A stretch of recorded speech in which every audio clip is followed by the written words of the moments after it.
Therefore, the asset controller or yung ating pong preparer shall record the details and save as well as to validate kung meron po tayong mga na-miss doon sa mga required fields natin. So, pwede po natin itong i-click yung save dito sa ating action pane and also validate. Si if si approver po ay magpo-post na, so i-open niya lang po ulit itong ating journal record and i-review niya po yung details. So once okay na po at na-validate niya at wala naman po siyang mga corrections, pwede na po siya mag-proceed on clicking post button dito po sa ating action pane.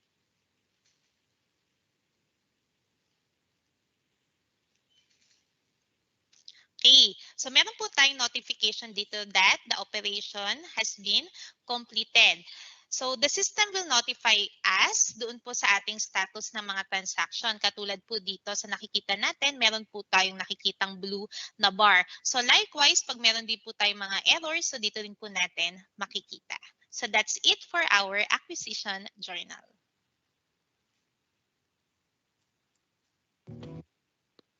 Okay, so let's have some recap. So the path for creating the acquisition journal is through clicking modules in our navigation pane.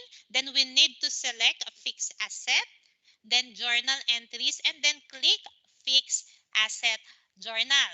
So again, the asset controller's task includes the creation of the fixed asset record, drafting an acquisition journal by recording the provided details of the donation, attach the deed of donations and other related documents as well, and validate and save the draft acquisition journal. So after the asset controller completed all those processes, he can now notify the approver to review and post the journal.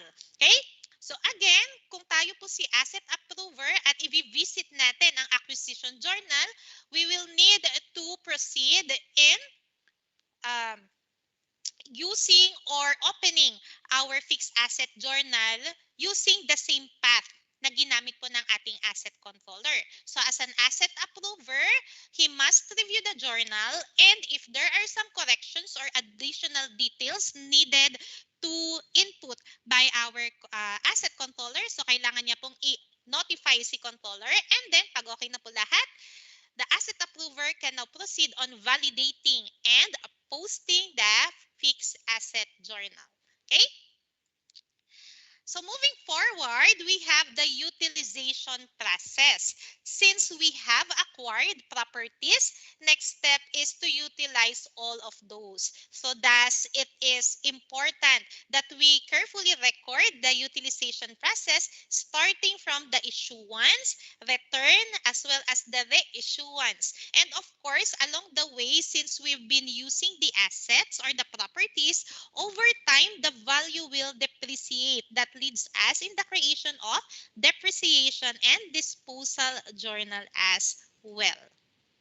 Okay, so an important document that can be generated during the facilitation of our asset issuance is the property acknowledgement receipt or yung tinatawag natin na PAR. So as we all know, this serves as a reference on whom is the accountable person for the property issued. To track on this record, the user or the asset issuance manager has the capability to re-upload the signed PAR or property acknowledgement receipt in the system as an attachment in our fixed asset record. So this is the example PAR generated in the system.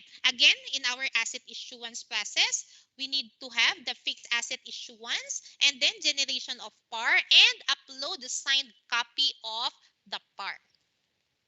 Okay, so again, as to the fixed asset issuance, we will record the accountability of the employee to the issued asset or property and generation of the property acknowledgement receipt.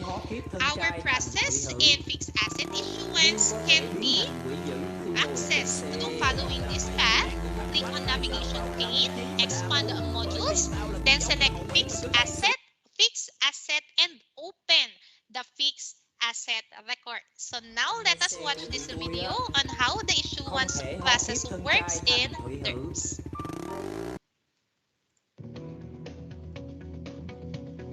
For this example, we will try to issue the asset that we receive. To do that in the system, we need to select the fixed asset record of the property. As an example, we will be using the record of the acquired motor vehicle po natin a while ago. As an example scenario, the ICTS needs a motor vehicle in their office, and since we have an available vehicle, yun po ang i-issue natin sa kanila. To illustrate that in the system, in our navigation pane, let's click Modules, expand to Fixed Assets, expand to Fixed Assets, and select Fixed Assets. Then we need to select the desired fixed asset using the drop-down menu option.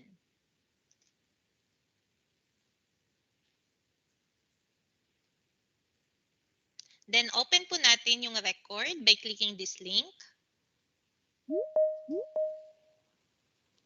And then we will be redirected to this page.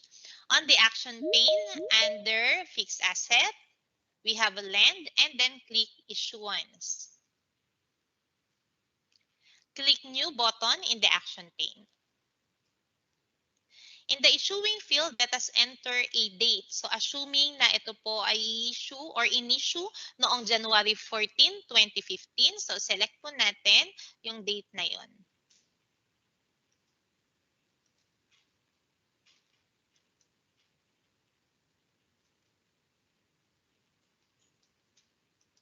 Okay. So for our quantity, we have 1. And then doon po sa ating issue to field, okay, let us select or doon sa ating accountable person, okay, so let us select the person's name. For example, we will issue the asset po kay Director Abram Abanil.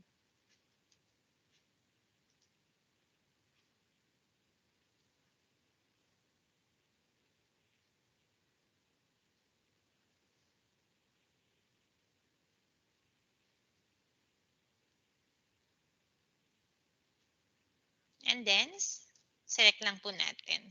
So, in the issue 2, on behalf of employee field, gagamitin po natin ito if may nag-receive on behalf of the employee or if yung ating accountable person ay COS or contract of service since hindi po sila pwedeng maging accountable person for the issued property. So, for this po, leave lang po natin ito na blank.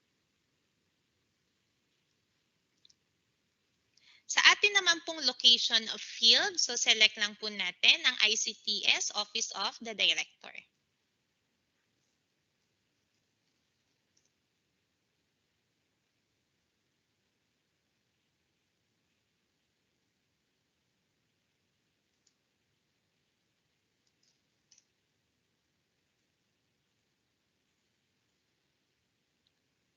Basically, ang atin pong issuance sa receiving date ay kapareho lang po ng ating issuing date. So, copy lang po natin. We have January 14, 2015.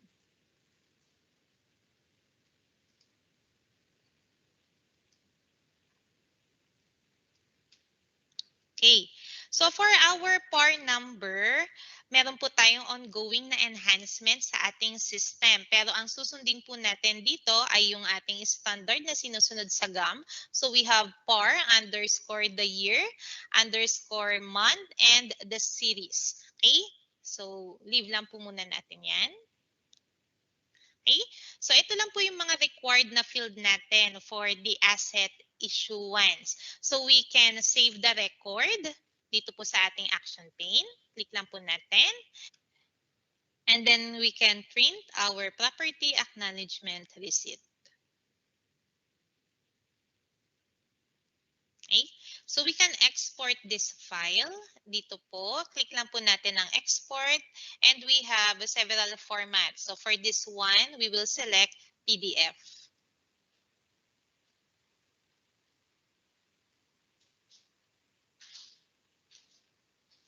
Okay?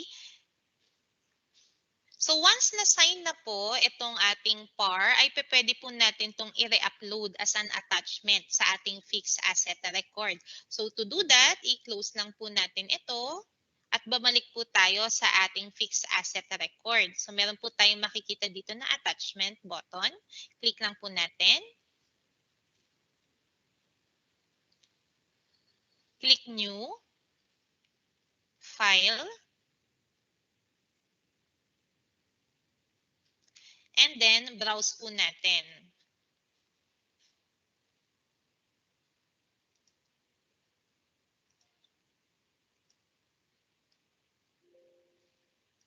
Okay. So, meron po tayong makikita dito na preview. So, pwede rin po natin baguhin yung file name natin dito. So, once done, pwede na po nating isave ang ating record. Dito po sa action pane, click lang po natin ang save.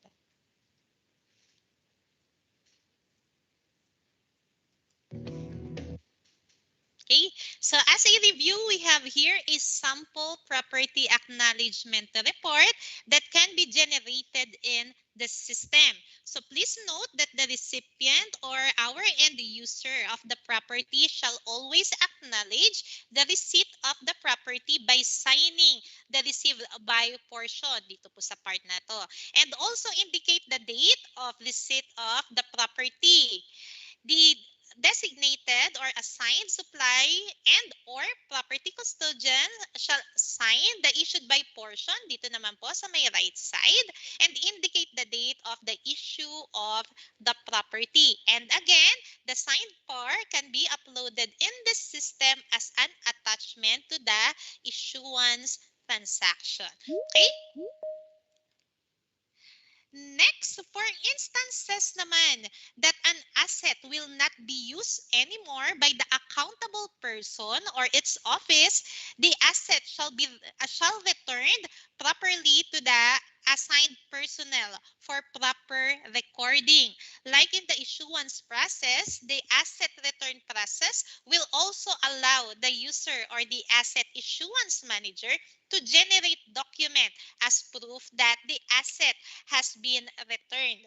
So this document, known as the Property Return Slip or PRS, will serve as a reference that the accountability of the previous accountable person is now being transferred to the assigned recipient and its office. To keep the recording on track, the asset issuance manager must upload the copy of the signed PRS in the system. Okay, so overall, the fixed asset return process is the recording of the asset or the returned asset by the accountable employee to the asset management division or property and supply office and generation of property return slip. So to know the basic steps for this process, let's watch this.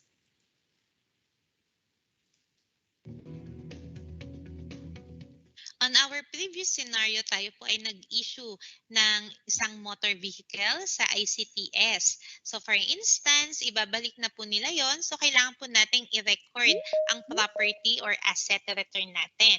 So to do that, sa ating pong navigation pane, click lang po ulit natin ang modules, expand fixed assets, and select fixed asset.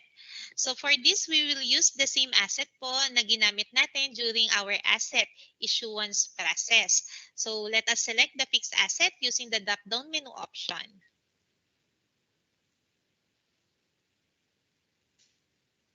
Then open po natin ang fixed asset by clicking the link under the fixed asset number column.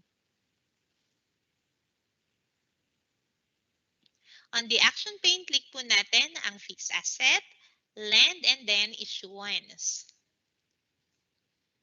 Sa action pane po ulit, click naman natin ang edit and let us update the fields necessary for the return. Okay. So dito po sa my right side, we have this field returned to. So select natin kung kanino i-return ang asset natin. Example, search po natin si Sir Carlo Joey Verdan.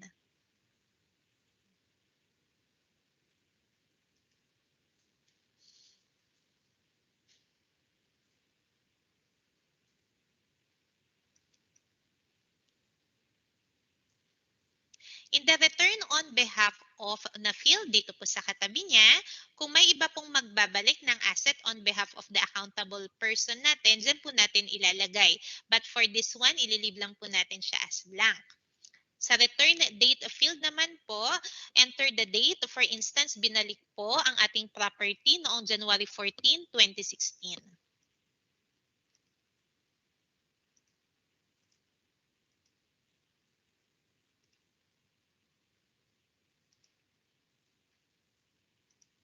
Okay.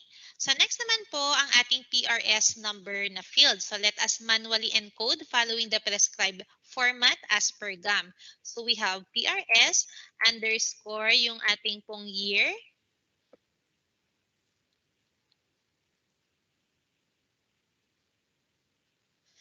Underscore yung month at saka po yung series niya. Okay? So, pwede din po tayong mag-add ng ating remarks. Halimbawa po, binalik po in very good condition yung ating property. So, pwede po nating i-type dito.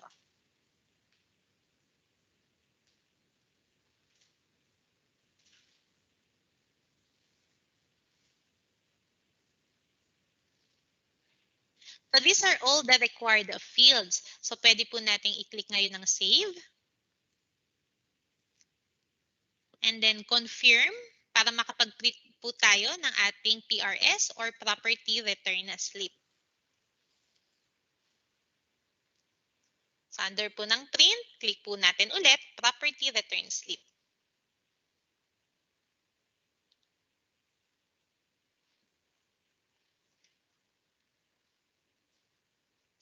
So, like PAR, we can also export this and we can re-upload the signed PRS by attaching this in our asset record. Okay, so dito po, export, PDF. Okay, so halimbawa po na-sign na po ulit ito, pwede po natin siyang i-re-upload. So same process lang din po ng pag-upload natin katulad ng sa PAR kanina. Okay, so close lang po natin ito. Then dito po sa mismong fixed asset record natin, click lang po natin itong attachment na icon. Again, click new sa ating action pane and then select po natin yung type ng file na i-upload natin.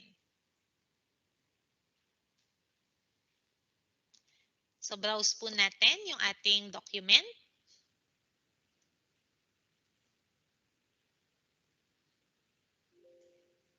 So we have option po dito ng preview. So again, pwede po natin palitan ang ating file name. And once attached, we can save our record. Again, in the action pane, let's click save.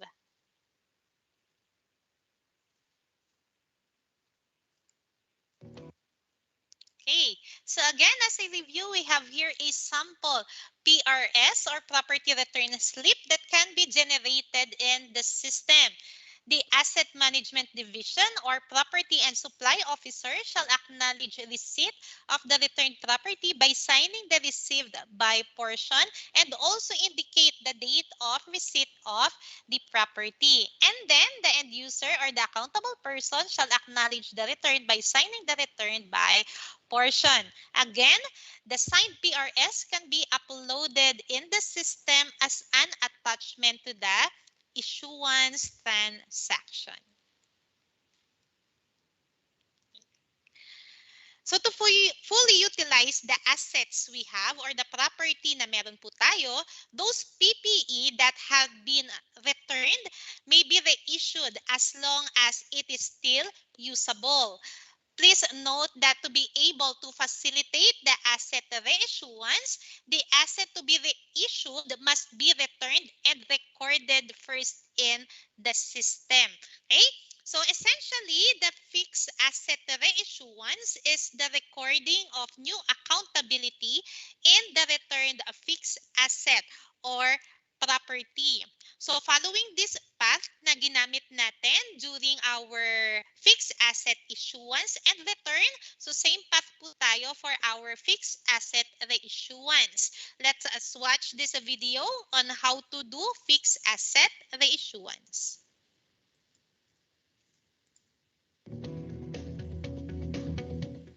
Para ma-utilize po natin ang ating mga property, kapag naibalik po ito ulit sa atin, pwede po natin ulit itong i-reissue.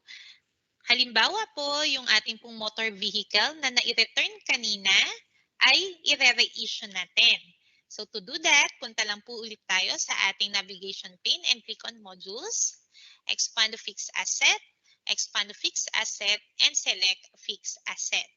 So basically, ang process po nito ay kapareho lang nung way kung paano po tayo nag-issue ng ating asset. So under the fixed asset number, buksan lang din po ulit natin ang fixed asset record natin.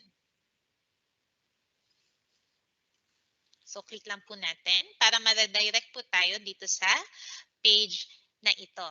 Okay, so under po ng ating action pane, we have fixed asset, lend, and then click issuance.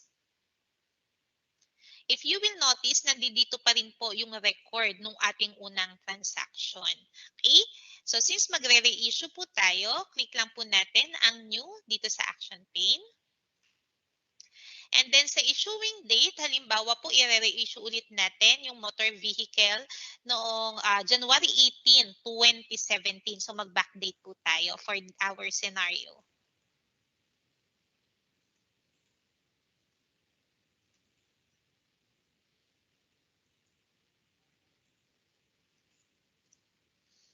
Okay, so quantity, we have 1.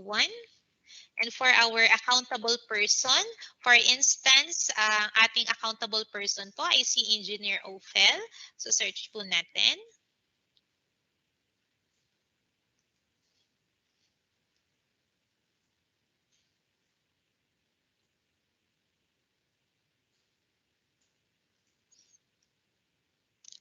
Sa issued po on behalf of employee, leave as blank lang po natin. And then for our location, search po natin ICT, PID.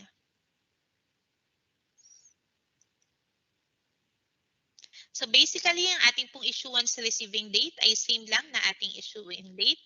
So copy po natin. So again, ang ating PAR, under enhancement po ito, so susunod po ito sa ating format which is PAR underscore yung year, underscore month, underscore yung ating series. Okay? So we can click save dito po sa action pane para ma-save po ang ating asset reissuance record. So click po natin ang confirm, property acknowledgement receipt, and now we can print our property acknowledgement receipt. Okay, so ito na po yung na-generate natin na PAR. Okay, so pwede po ulit natin itong i-download at ipa-sign sa ating mga signatories. Okay. So dito po, so once na pirmahan na po dito sa received and issued, pwede po natin siya ulit i-re-upload as an attachment sa ating asset record. So to do that, balik lang po tayo dun sa ating mismong fixed asset page. Close po natin ito. And then, click po natin ang ating attachment button. Action pane po, click natin ang new, file, and then browse po natin.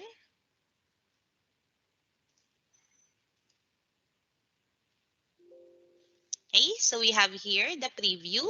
Pwede rin po nating palitan ang ating file name. And once okay na po, click lang po natin ang save sa action pane.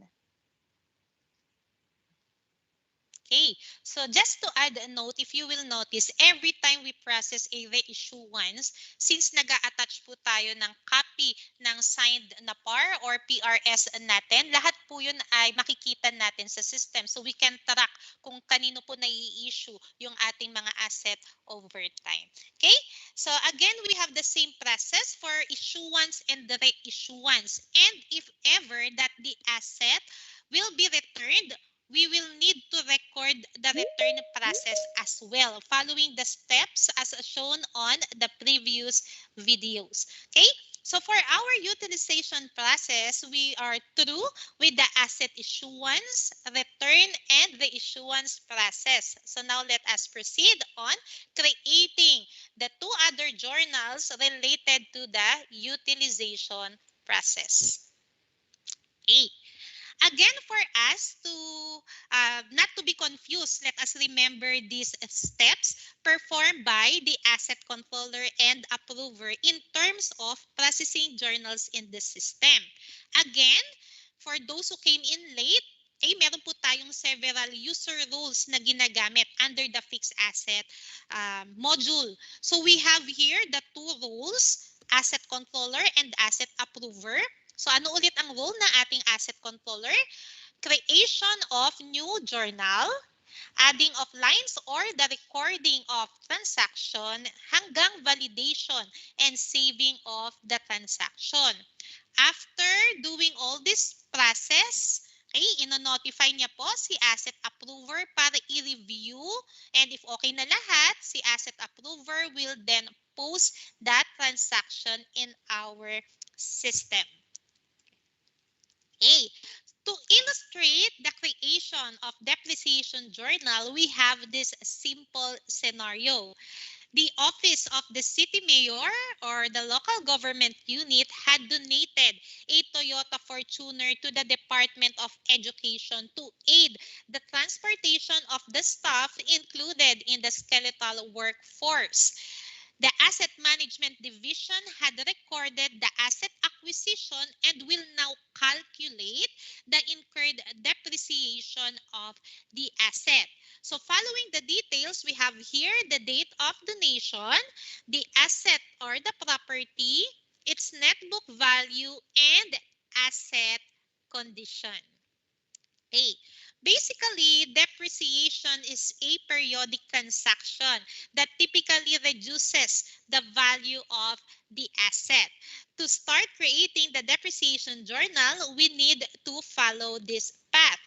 Let us go to our navigation pane, click on modules, then you need to select the fixed asset option, journal entries, and last click on fixed asset journal. Okay? Following the mentioned scenario, we will now try to create depreciation journal, and to illustrate, let us watch this. Okay? So for a while, okay, so I think there are someone raising their hand. Tama po ba? Yes po, Sir Cesar. Good morning, Sir Cesar. Hello, ma'am. Hello, good morning po. Query lang po. Ba't i-include natin yung assets from LGU? Di ba separate yun? Kasi naka-book yan sa kanila. I-book ba din natin sa sa atin? Okay. For that po, yung process po na pinakita natin kanina is for the donated items or for non-procured items. So for the explanation of those method po, we will be discussing it later on after po na matapos natin ang presentation for our fixed asset journal. And likewise, dun po sa meron pang mga iba pa pong mga questions. So later on, bago po tayo magkaroon ng ating lunch break, you can raise your questions. Again, you can raise your hand, or if available na po kayo doon sa ating Teams channel, pwede po kayo mag-type ng mga queries doon. And after the discussion of the whole process of the fixed asset journal, we will going to have our question and answer portion. Okay? Thank you, Sir Cesar. Okay? So mamaya po balikan po natin yan. Okay, so again, following the mentioned scenario, we will now try to create depreciation journal. And again, to illustrate that, let's watch this.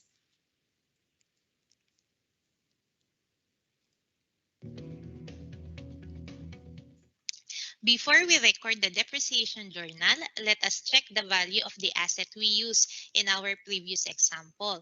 To do that, we need to open the fixed asset record. So punta po tayo dito sa modules, expand the fixed assets, expand the fixed assets, and select fixed assets. So under po ng fixed asset number, select lang po natin yung ating fixed asset number para ma-redirect po tayo dun sa mismong record. Sa ating pong action pane, click lang po natin ang books. And as you can see, automatic pong nag-update yung kanyang acquisition price dito sa kanyang fixed asset record. Okay, sa depreciation fast tab naman po, let us enter the expected scrap value of the asset. As per GAM, the expected scrap value of the asset is 5%. So let us input 50,000.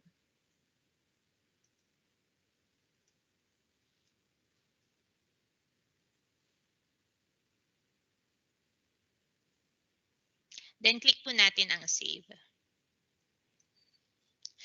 So ang purpose po of entering the scrap value ay para ma-identify po ng ating system na ang i-consume lang as to the depreciation ay until the expected scrap value only.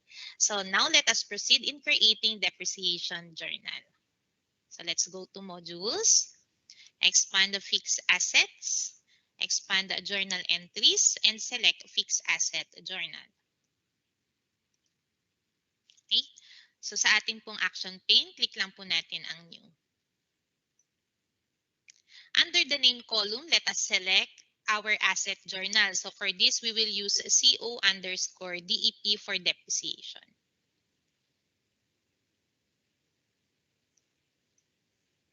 Then under po ng ating action pane, we can click the lines or click the appropriate journal batch number link. Select po natin itong line and then click delete. In our action pane, we have here proposals. So click lang po natin. And then let us select depreciation proposal option. Okay. So into data field po natin, select lang po natin or i-define natin ang ating depreciation date which is November 30, 2020.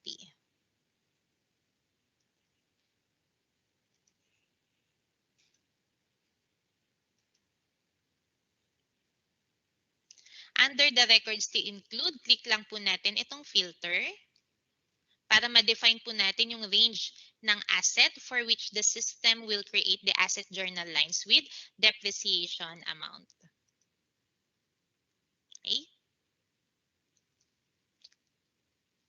Delete lang po natin ito. So as you can see po, yung ating system has the capability to calculate the depreciation for a certain asset, asset group, or asset book. So in the scenario, we will process the depreciation for a specific asset. So be sure lang po na blank po itong criteria natin for the fixed asset. And then let us select this first line and hanapin po natin yung fixed asset number natin.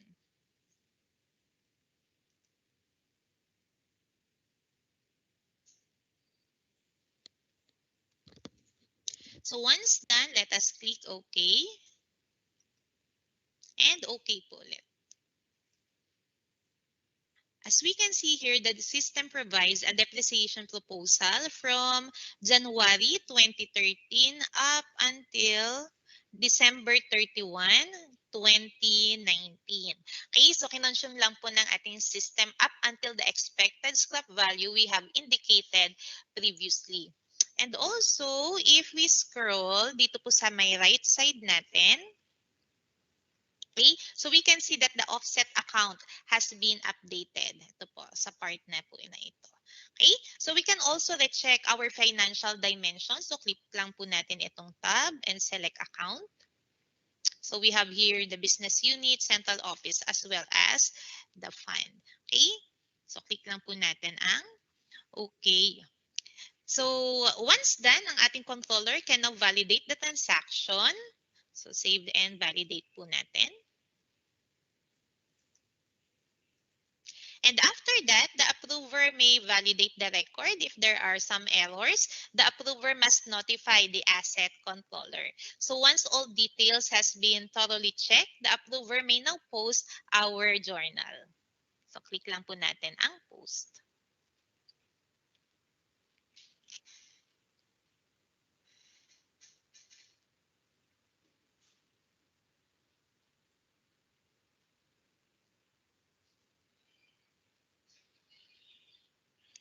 Okay, so meron po tayong notification dito na successful ang ating transaction.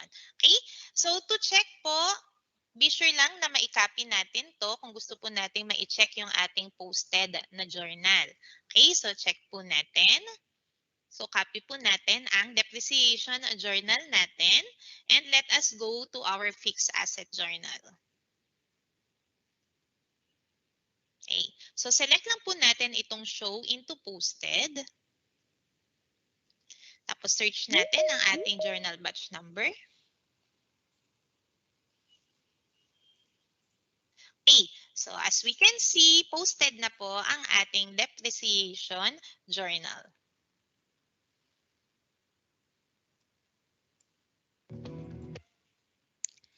Again, please note that the task of the asset controller includes the creation of fixed asset record, drafting a depreciation journal, validation and saving the journal, and notify approver to review and post the journal.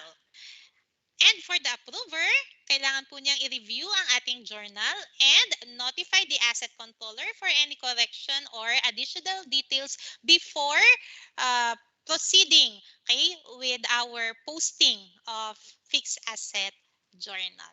Okay, so last for the journals, we have a fixed asset disposal journal. So this covers the functionality in Derps used to record the disposal of scrap assets that are no longer in use. Okay, so disposal process, this is a process of removing fixed asset from the books by scrapping it, o yung tinatawag natin na disposal scrap. We have the same path as to where we create the two journals discussed. So again, we need to go to our navigation pane, click on modules, select fixed asset, then journal entries, and then select the fixed asset journal. So to illustrate the process, let us watch this one.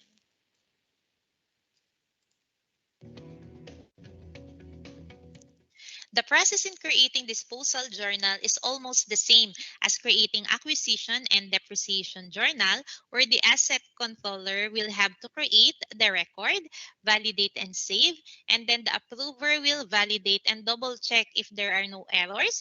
He can proceed on posting the journal transaction. So let us now create disposal journal. In our navigation pane, let's click on modules, expand the fixed assets, expand journal entries, and select Fixed Asset Journal. Click New to create a new record. Under the name column, let us select the asset journal. For this, we will use CO_DIS or disposal.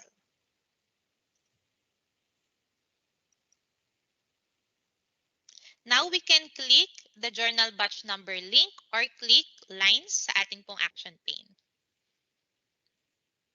So we need to update the field. So be sure na naiselect po natin itong line na to. Example, the asset is set to be disposed on December 1, 2020. So gagamitin po ulit natin yung record ng ating motor vehicle na na-create natin earlier. So for instance, kailangan po natin siyang i-dispose. Perhaps siya ay under beyond economic repair na po. So kailangan natin mag-create ng ganitong klase ng journal. So again, example, i-dispose po natin siya ng December 1, 2020. Under po ng ating transaction type, let us select disposal scrap. So for our account, let us select the asset record. Search po natin.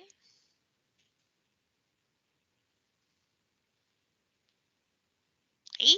So nakita po natin na nag-autofill or nag-prefill yung ibang fields natin.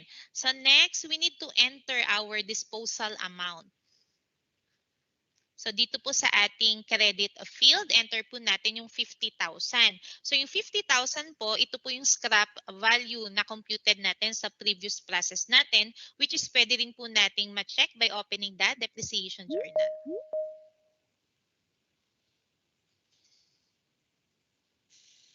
Okay. Then double check po natin if nag-prefill ang ating offset account. Okay. So makikita po natin dito na nag-prefill naman po ang ating offset account. Okay. So pwede rin po nating i-check yung ating financial dimension. Okay. So we have business unit as well as the fund. So ito po ay updated. Okay? So after this, ang asset controller po natin may continue on validating and saving our transaction.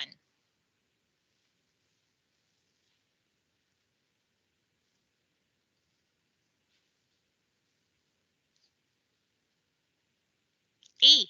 So si asset approver naman po needs to validate the transaction to double check yung mga possible na errors, and once done, he may post the transaction. So validate po natin ulit, assuming na ako po si approver. Since wala naman pong error na nag-prompt dito, pwede na po natin i-continue ang posting.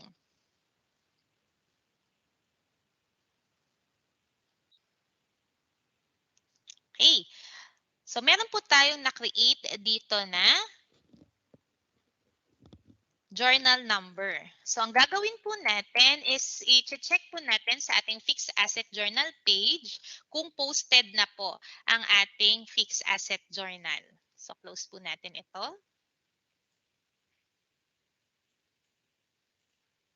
Okay. So filter po, hanapin natin ang posted. Journal batch number. Paste po natin yung kinapin natin na journal batch number. Apply. And there you have it. Ito na po ang ating created na disposal journal record.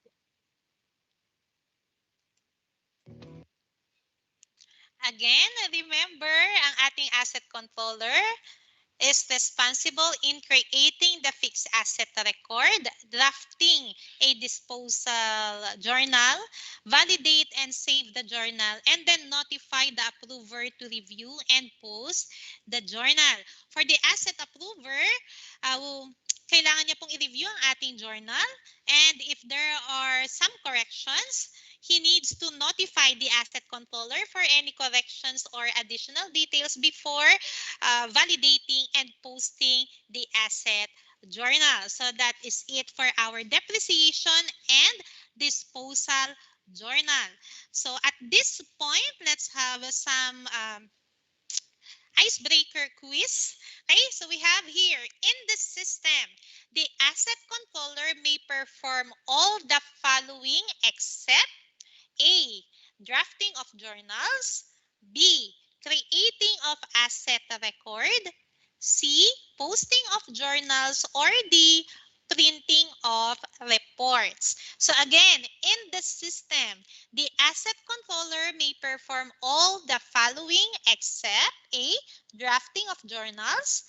B, creating of asset record. C, posting of journals. And D, printing of reports. So please type your answers dun po sa ating Teams channel. Okay? Let's wait for a few seconds.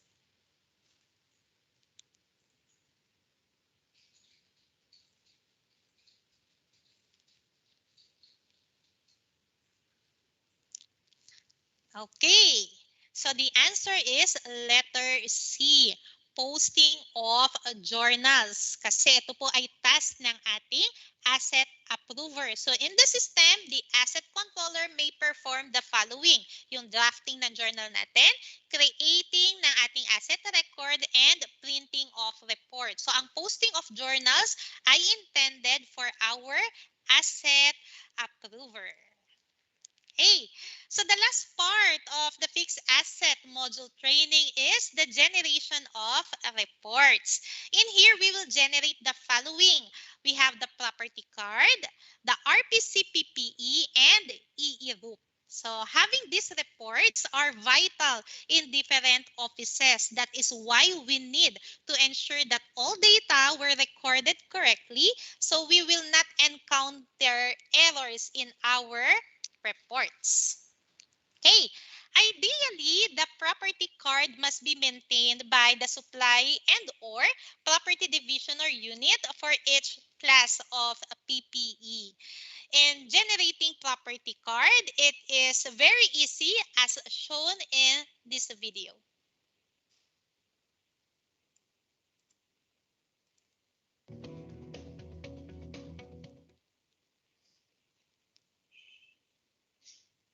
To generate property card report in our navigation pane, let's click on Modules, expand Fixed Assets, expand Inquiries and Reports, and select Property Card Report. Under po ng ating parameters, meron po tayo ditong mga filter. So sa contact number po natin, select lang po tayo. Halimbawa po, for purchase order 91. And then, select lang po natin yung appropriate na IAR number. Pwede rin po tayo mag-generate ng property card sa ating mga non-procured items. So after that, pwede rin po tayong mag-change ng ating destination settings. And after that, pwede na po nating i-click yung OK.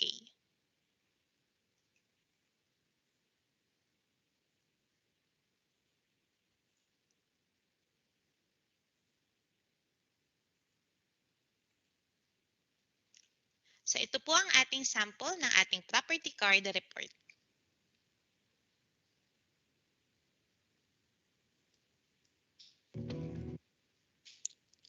Okay, so that's it for our property card report.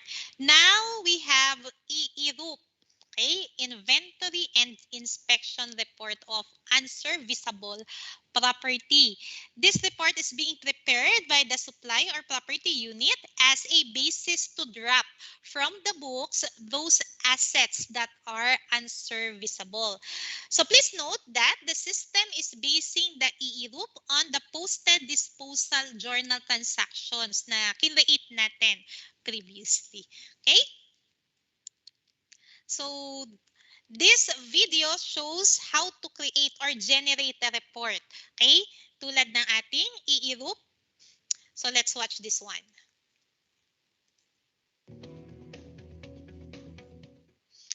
To generate inventory and inspection report of unserviceable property or EERUP, let us proceed to our navigation pane and click on Modules, expand Fixed Assets, expand Inquiries and Reports, and then select Inventory and Inspection Report of Unserviceable Property.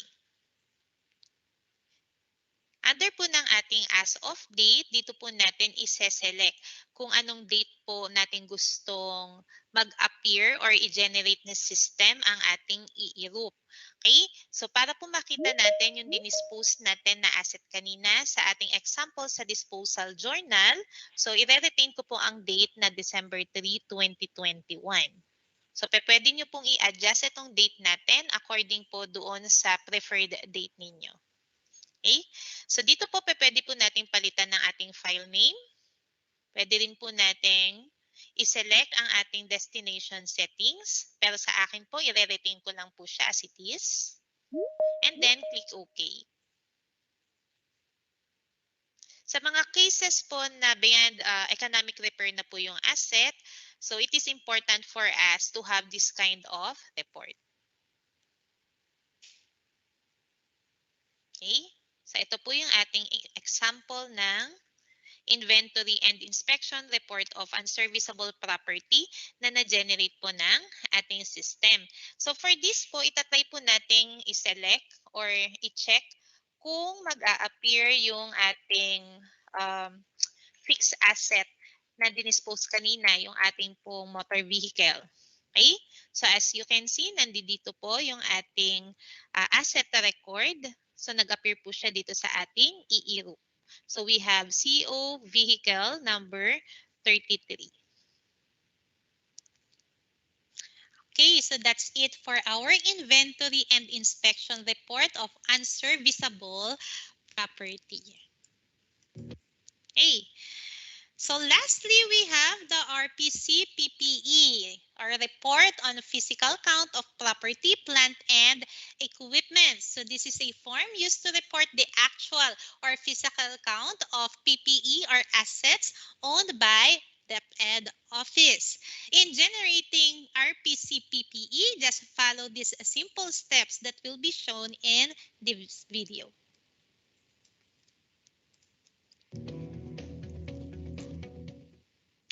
To generate our report on the physical count of PPE, dito po sa ating navigation pane, click lang po ulit natin ang modules, expand po natin ang fixed assets, expand po ulit natin ang inquiries and reports, and select report on the physical count of PPE, RPC PPE. Sa ating pong parameters, meron po tayo dito ang as of date. Okay? So dito po natin ise-select yung date na gusto nating i-generate ng ating system. Under naman po ng ating business unit, so select lang po natin yung appropriate na business unit or site natin.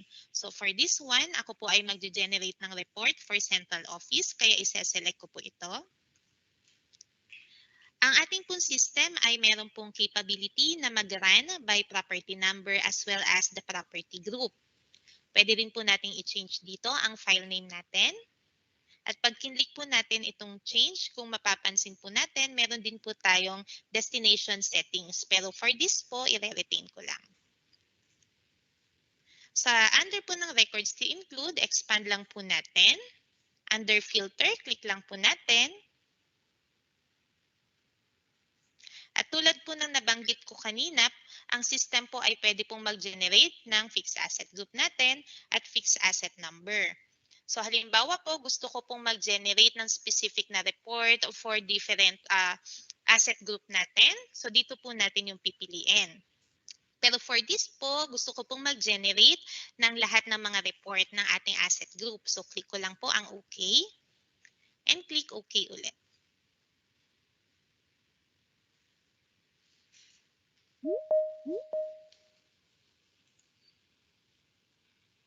It may take a while, so hintayin lang po natin.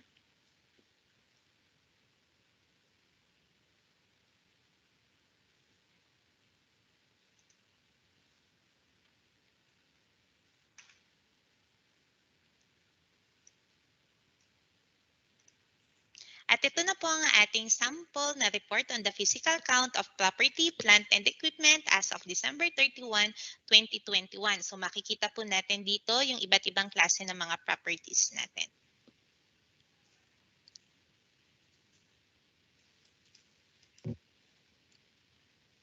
Okay, so before we finally wrap up this training, at this point, let us have a checkpoint of our learning outcomes. Through the whole training, we were able to determine the system administrator setup and prerequisite setup for fixed asset. Next, we are able to apply the process on how to record a fixed asset acquisition through non-procurement process. Also, we demonstrated how to record the fixed asset transaction and, of course, practice the process on how to generate a fixed asset report. Okay, so before we proceed with our question and answer portion, so for those who came in late at nagtatanong kung makakakuha po ba kayo ng copy of our learning materials para ma-review or masundan natin yung mga process na ipinakita natin kanina, be sure po na kayo po ay maka-attend tomorrow morning for the second day of this training leg for fixed asset and inventory. So tomorrow morning po, i-discuss kung paano ninyo ma-access using LMS yung ating mga video samples na pinanood natin kanina, as well as the other learning materials that would guide us dito sa ating Derps. Okay? Okay. So at this point, we will be joining by our module experts, Miss Diana Akyot and Miss Princess May Estrella for the question and answer portion. Again, you may raise your hand. Okay, o kaya po dun sa ating chat box sa ating Teams channel kung medyo nahiya po tayong salita. Okay, so pwede po nating i-type doon. Good morning, Miss Diana, Miss Princess. Good morning, Miss Carla.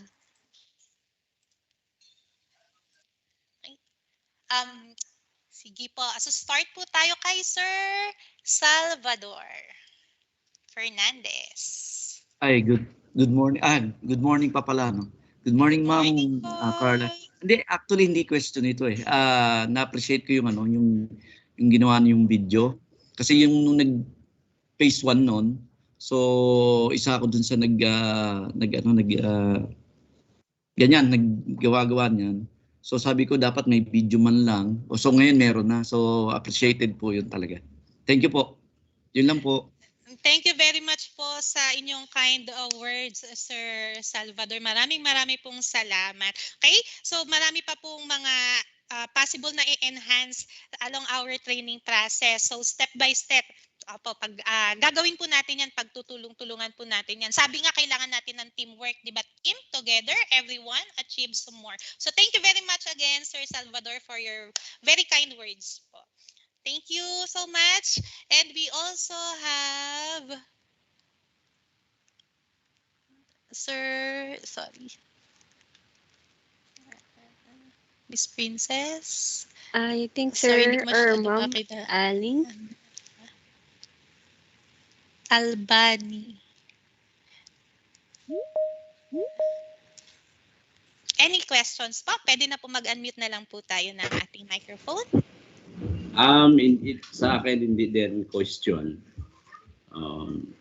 Tanong ko lang kung may hard copy ba itong presentation? Okay po, sir. For that po, we will discuss it po. Kami, Yes, sir. Sorry po.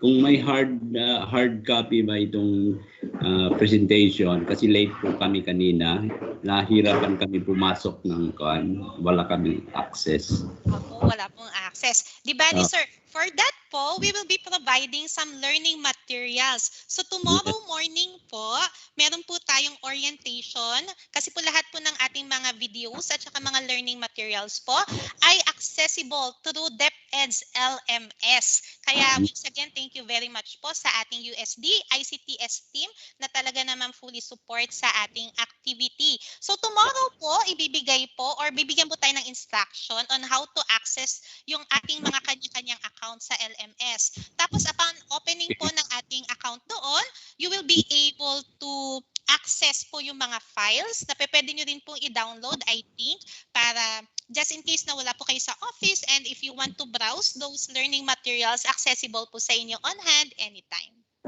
Okay, thank you very much. Thank you very much din po.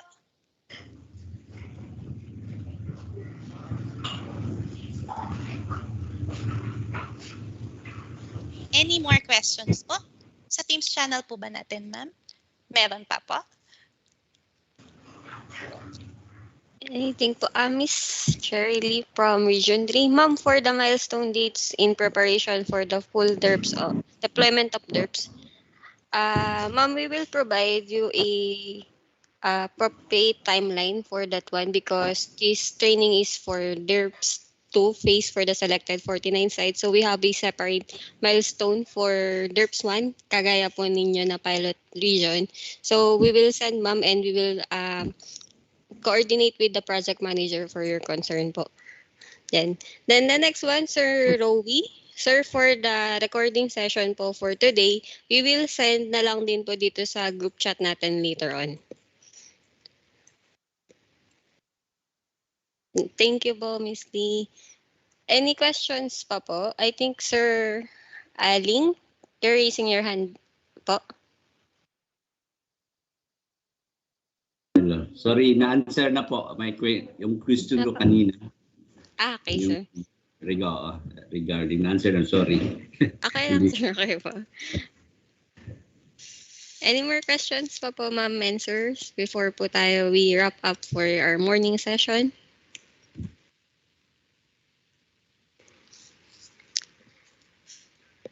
I think, Ma'am Madeline. Question, ma'am?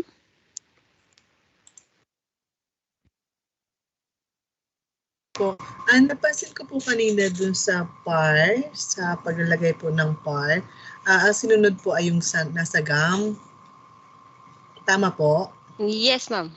Opo, kasi dun po, meron po kasing COA circular na bago na po yung paglalagay ng par number. Na bago po. So medyo mahaba na po siya. Sige, ma'am. With that question, ma'am, we will check with central office with Ms. Tess Ablay po and EMD team with the concern po for the COA circular memo po that you're referring po.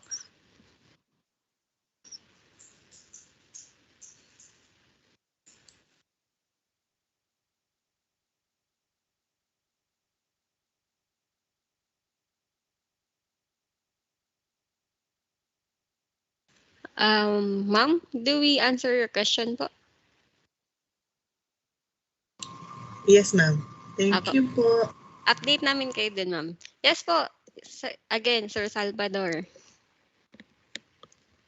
Ay, good morning po ulit. Ma'am, Good morning, sir. regarding sa PRS, kasi actually wala pa yan, alam ko sa GAM eh. So, okay lang din yan na nandyan yan, ano?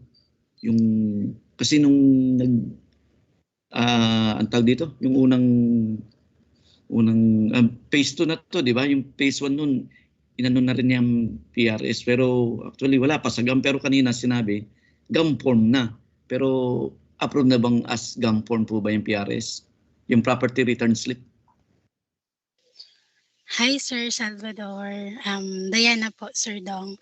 Ayan, to answer your question po, as per Sir Albert po Alano, Sir Albert Alano, yun nga po, wala po siya sa GAM, but as practice po in the central office and then sa mga ibang sites po, nagre-release po tayo ng PRS to acknowledge yung return ng asset.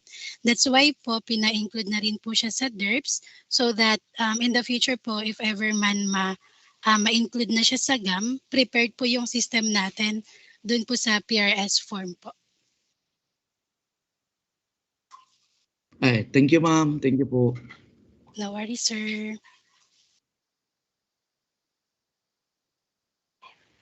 Yes po, Ma'am Valentina.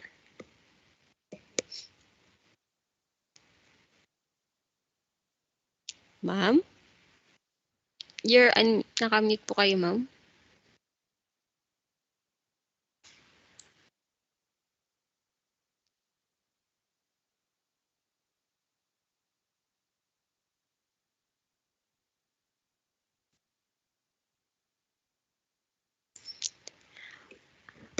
Miss Valentina? Yes, Ma'am? actually, yung PRS, ma'am, Opo. po ng handbook po ng disposal ng COA po, ma'am. And we are doing that ever since, ma'am, sa regional office po, saka sa mga division offices po ng Region 2, ma'am. Sige, ma'am. Noted with that po.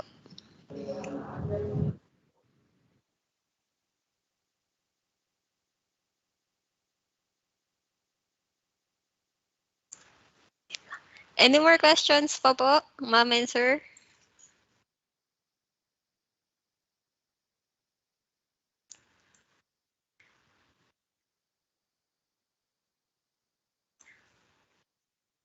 Okay, so I think we're all good with this morning session.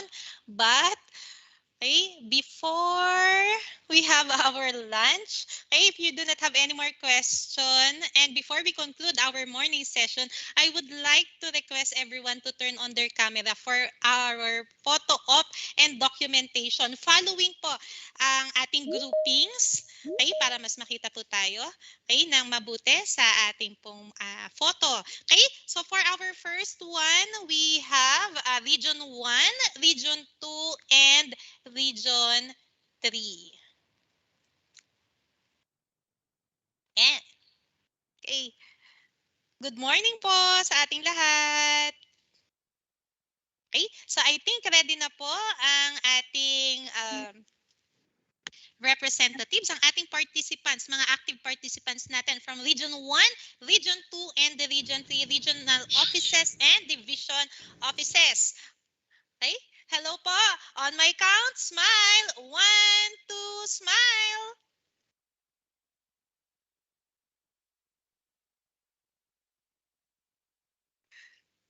Okay po. Another? All good? Another po. Isa pa po. 1, 2, 3, smile. Okay. Thank you very much. Ang sayo maka-good vibe ni Sir Ronald. Hi, Sir Ronald. Thank you very much po. So we have Region 1, Region 2, and Region 3. Next we have Region 4A, Region 4B, and the Region 5. Po, pa-turn on po na ating mga camera for our Region 4A, Region 4B, and Region 5. On my count. 1, 2, 3, smile. Okay, another one po. Again, 1, two, three, smile. Okay, thank you very much. Our participants from Region 4A, 4B, and Region 5. So next we have Region 6, Region 7, and Region 8. Again, we have Region 6, Region 7, and Region 8. So turn on po tayo Region ng 7 ating pala mga ako, ma'am. Good webcam. morning. Sige po, join lang ulit kayo, sir. Unlimited to hanggang mamaya. So be sure po na present din kayo, sir, ha? Mamayang hapon po. So again, on my count, 1, 2, 3, smile. Okay, another po. 1, 2, 3, smile. Okay, thank you very much. Next, we have Region 9, 10, and 11. Again, we have Region 9, 10, and 11. Diba? Mukhang hindi pa tayo nagugutom lahat. Diba? Parang full of energy pa tayong lahat. Okay po, on my count, smile. 1, 2, 3. Sige, take pa tayo ng isang topic. Sir, marami pa yan mamaya. Okay po. Another po, isa pa po ulit. 1, 2, 3, smile.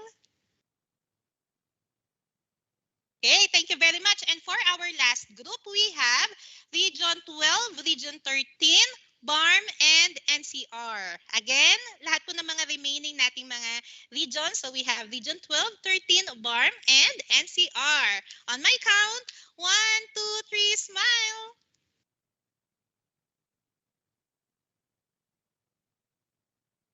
Okay, one more. 1, 2, 3, smile. Parang gusto ko din magwaki, sir, no? Ganyan. Hello, sir. Hello, Sir Rafi, Sir Joey. Maraming salamat po sa inyong lahat. Okay? So again, on behalf of the change management team of NTT Data Philippines, I am Carla C. Ednave. Okay, thank you so much for participating for today's morning session, and I hope you are all able to grasp the essential details for us to use Derps fixed asset module soon. Okay, so see you again all later po para sa ating inventory management training at 1 p.m. Happy lunch. Enjoy your lunch, everyone. Thank you po.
Good afternoon, everyone.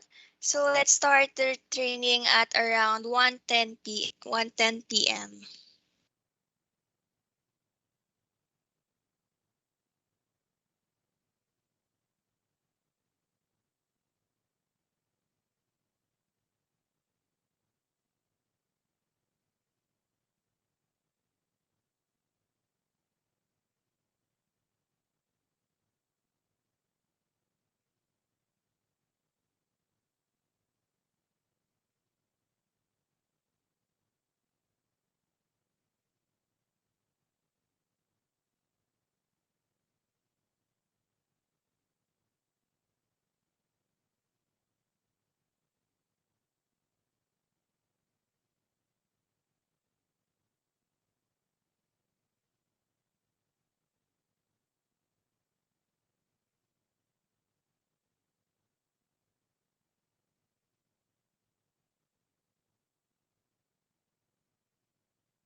Good afternoon, everyone. So, welcome back to our training. So, I hope everyone had a very hearty and healthy lunch. So, let me introduce myself. So, I am Lauren, one of the trainers of the change management team for entity data. So, before we start with the inventory module, remind ko lang po that we have yung ating attendance sheet. So, it is posted doon sa ating LMS environment for Derps 2 participants na channel, or we can also access it through this link. So, tinyurl.com/Derps2 Day 1 attendance.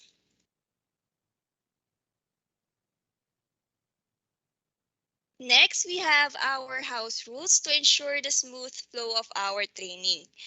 So, ulitin ko lang po. So, our first house rule is let's keep it friendly.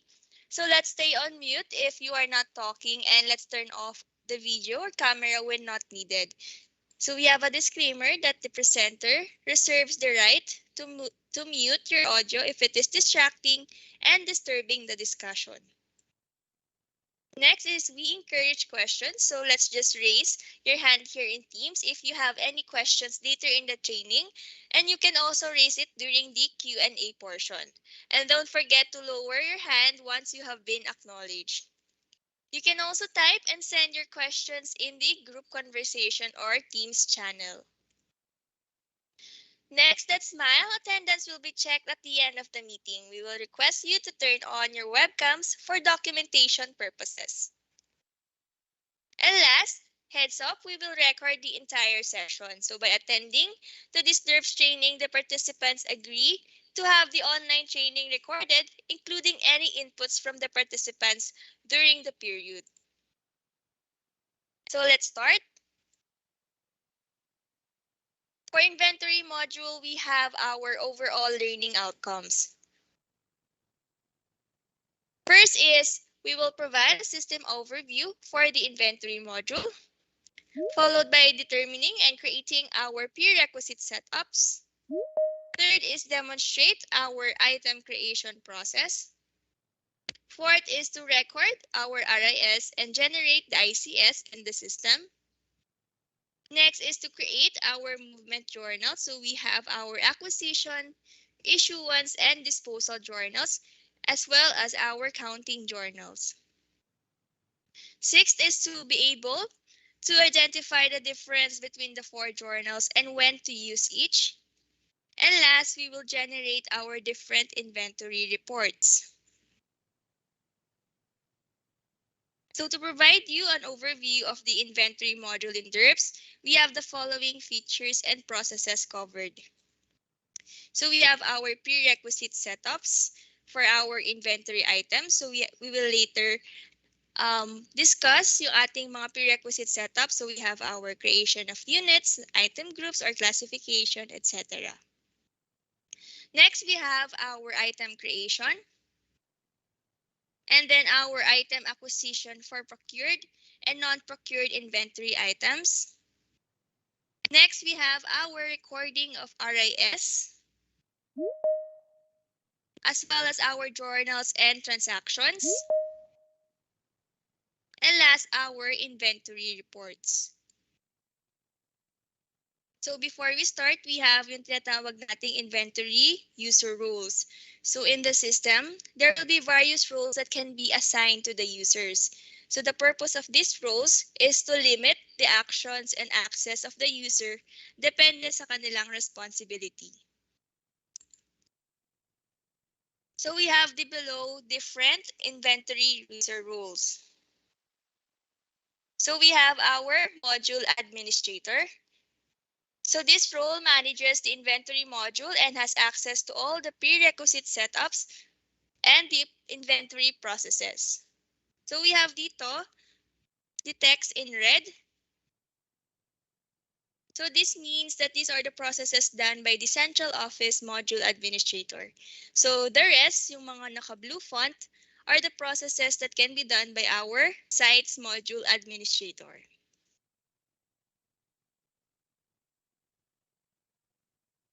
So our module administrator can be assigned to the region's asset management section or the division supply and property unit personnel.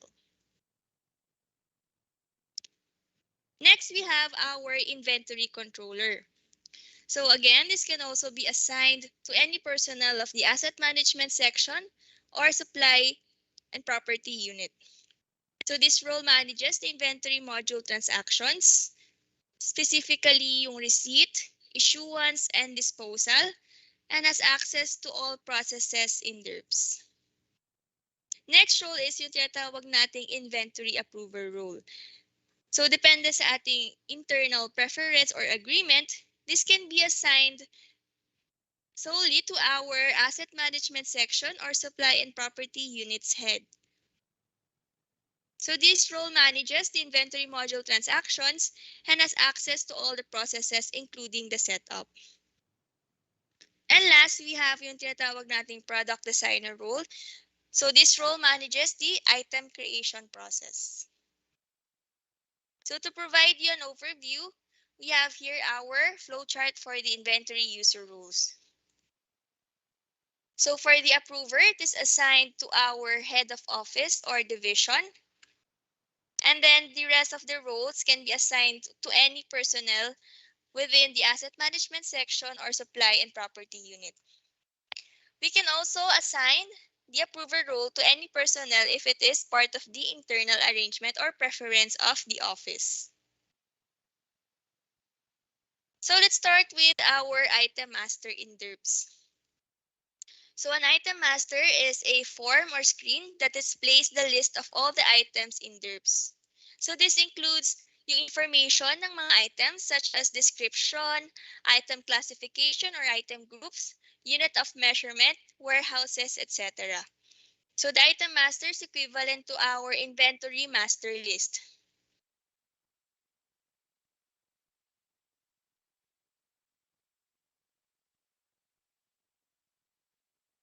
For a while, let me reshare my screen.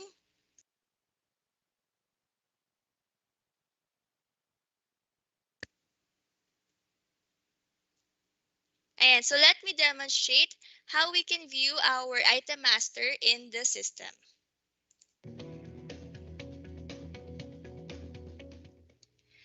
Para ma-view yung ating item or inventory master sa ating system, so click lang natin modules, click product information management, expand products, and click release products.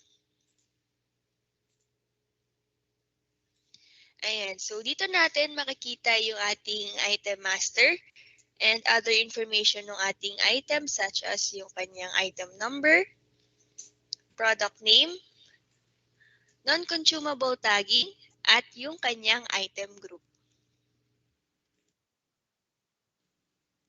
Ayan, so that is how we can view our item master in the system. So please note that we can also personalize our item master to include more columns such as yung kanyang unit of measurement, etc., item groups, etc.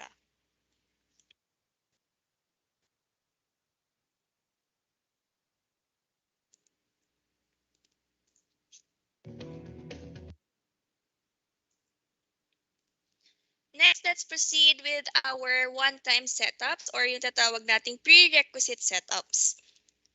So, kanina na-mention din sa fixed assets that meron din silang prerequisite setups. So, meron din tayo for the inventory module. So, our prerequisite setups, ito yung mga one-time setups and configuration of our inventory module, which is done before the creation of our items. So, for uniformity, the setups that are already created for the central office will be brought down to the ROs and DOs. So you will only do these processes should you feel the need to add more. So once we access our site or instance that na-assign sa atin, the prerequisite setups will already be configured there. So let me show you the workflow that we will follow if gusto natin mag-add ng prerequisite setups such as unit of measurements sa ating system.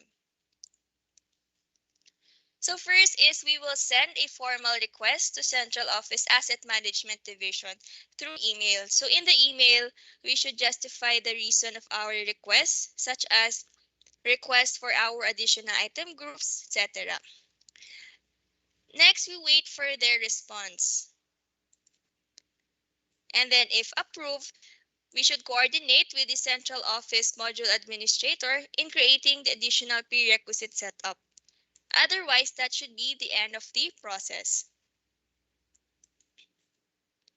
So to demonstrate our creation of prerequisite setups in the system, we have the following scenario. So we have here DepEd Region 3 will procure headsets for their upcoming training. So the prerequisite setups will have to be created before the user can create the item and record the procurement. So we have the following item specifications na ating headset. So for its unit of measurement, it is box. The item group is ICTE. The item model group is FIFO. The site will be Region 3. The warehouse is Asset Management Section Stockroom. And the unit of conversion is 1 box is equivalent to 3 units.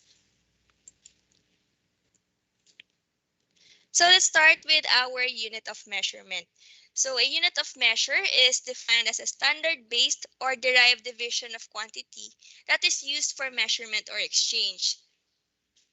So we assign the unit of measurement to our item. So this is how we will create our unit of measurements in the system. To create a unit of measurement in our system, punta lang tayo ng modules, click Organization Administration, expand Setup, expand Units, and click on Units. And then click new on the action pane. And then let's fill out the unit field. So based from our scenario, we are to create box as our unit of measurement. So in the unit field, let's input the unit code. And just a disclaimer, I'll be adding my initials so as not to duplicate the existing records in our system. Next, on the description field, let's input the full name of our unit of measurement. And then once done, click lang natin save on the action pane to save our created unit of measurement.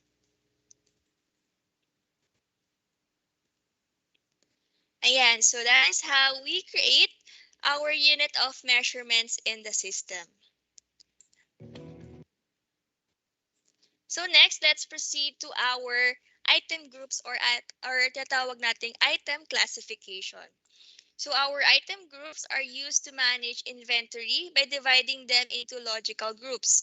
So it is also used to control which UX code will be used when posting our item transaction. So we also assign this sa ating item. So to demonstrate how we create our item groups in the system, let me show you this video.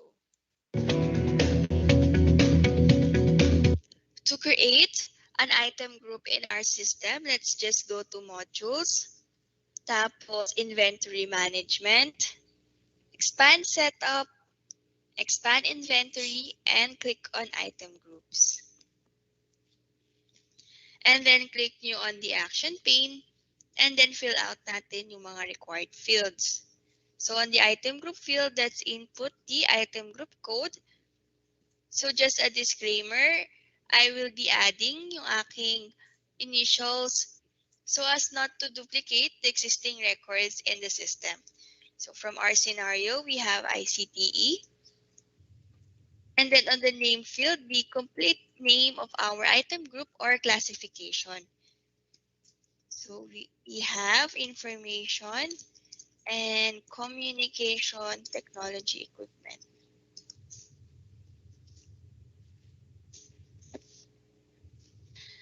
And then after, expand lang natin tong inventory fast tab. So on the inventory fast tab, proceed tayo dito sa inventory issue, inventory expenditure loss, inventory receipt, and inventory expenditure profit. So for these 4 fields, let's just input yung ating UX code na ginagamit natin sa ating office. So for example,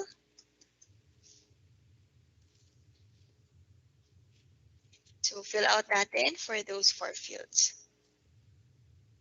And then once done, we can now save our created item group in our system. So just click save here on the action pane.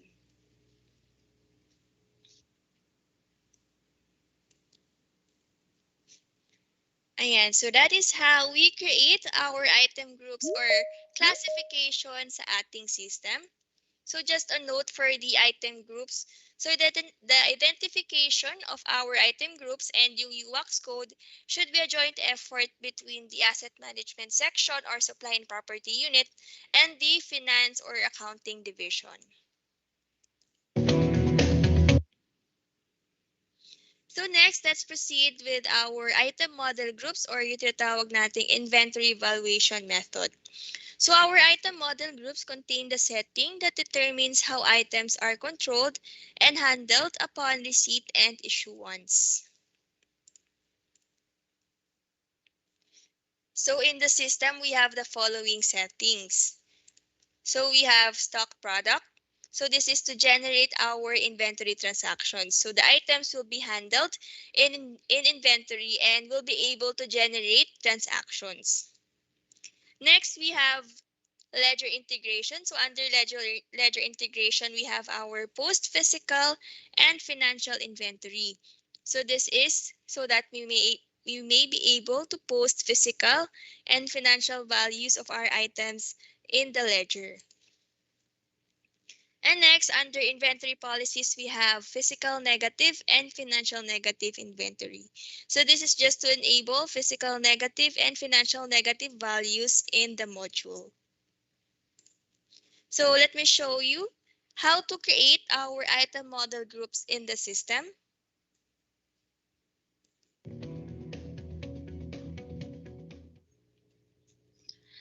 Next, to create item model groups in our system, punta lang tayo sa modules, click inventory management, expand setup, expand inventory, and click on item model groups.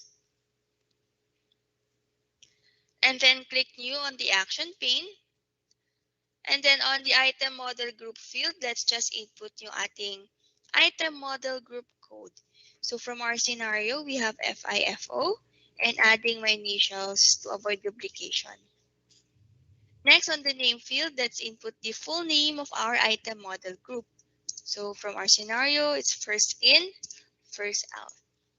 And then let's expand the costing method and cost recognition fast tab.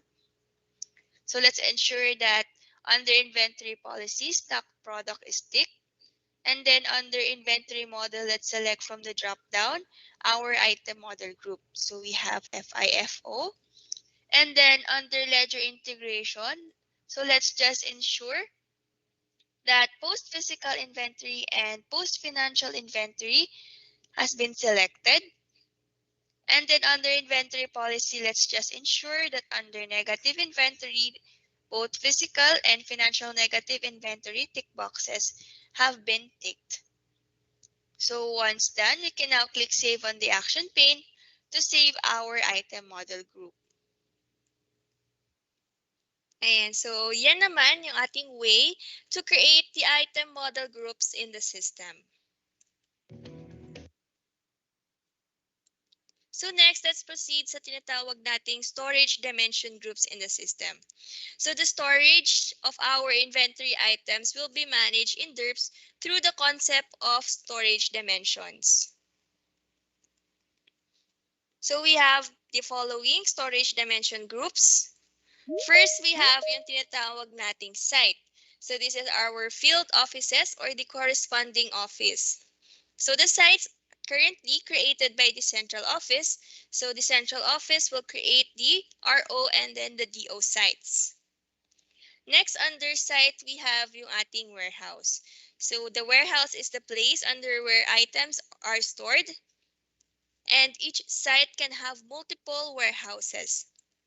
So for example, the central office has 3 warehouses. So we have Motor Pool, Kasipagan, and EdPitaf.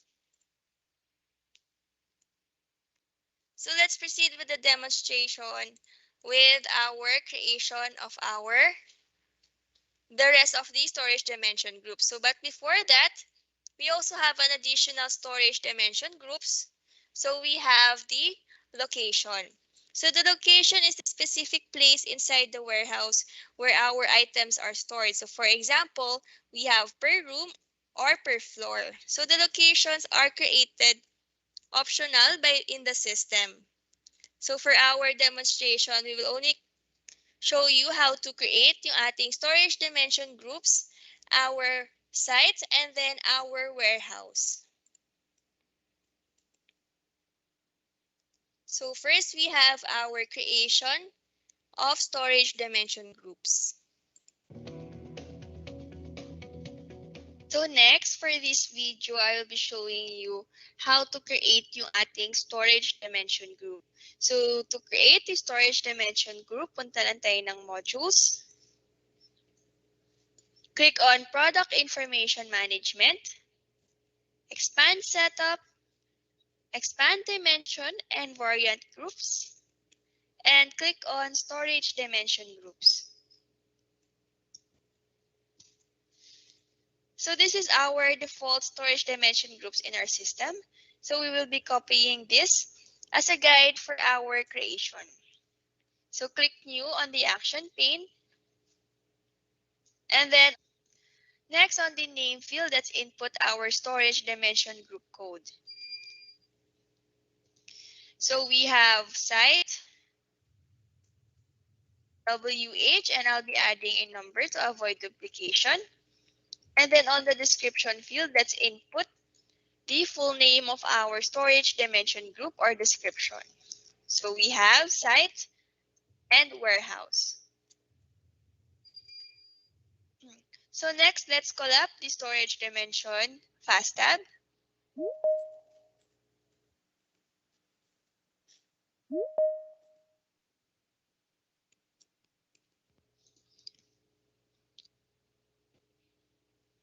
So on the storage dimensions fast tab, let's ensure that the following settings are ticked. For site and warehouse, ensure that active column is ticked, as well as the physical inventory column. So let's tick this one. And then for both site and warehouse, financial inventory should also be ticked, as well as the coverage plan. And then under the warehouse specific setup, fast tab, let's select mandatory to yes. And then once done, let's click save here on the action pane to save our created storage dimension groups. So that is how we create yung tatawag nating storage dimension groups in the system. So next, let's proceed with our creation of our inventory sites naman.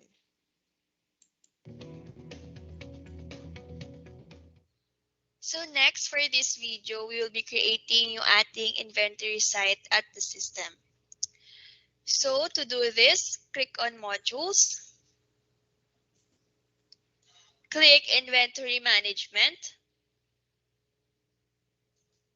expand Setup, expand Inventory Breakdown, and click Sites. So to create a new inventory site, just click New here on the Action pane. So next, let's enter our site code here on the site field. And then adding a number to avoid duplication. Next, on the name field, let's input the full site name. So we have Regional Office. Next, under General, let's select the responsible office and the responsible person. For our responsible office, we have our asset management section. And the responsible person, the head of our asset management section. Next, let's select a purchase requisition series and a property transfer series. So these are pre-created number sequences for the creation of our inventory sites.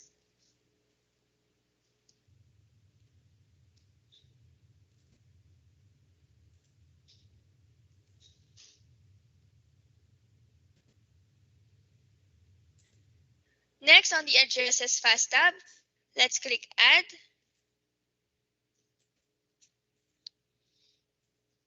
And then on the address page, let's input the name or description of our inventory site. So we have RO3 warehouse.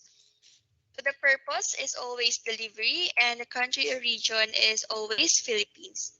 Next, let's manually input our zip or postal code. And then on our street address, let's input. So next on our street field, let's input our street address.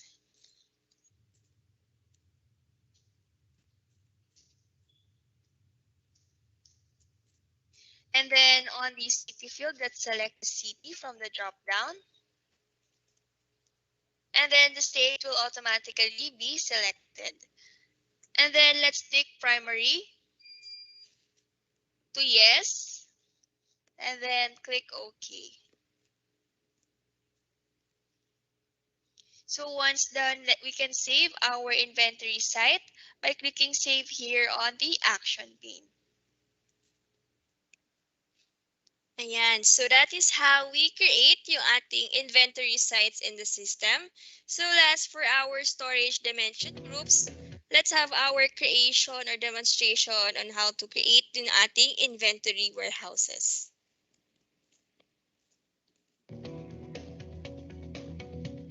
So to create an inventory warehouse in the system, so let's expand the navigation pane, expand modules, click on inventory management, expand setup, expand inventory breakdown, and click on warehouses.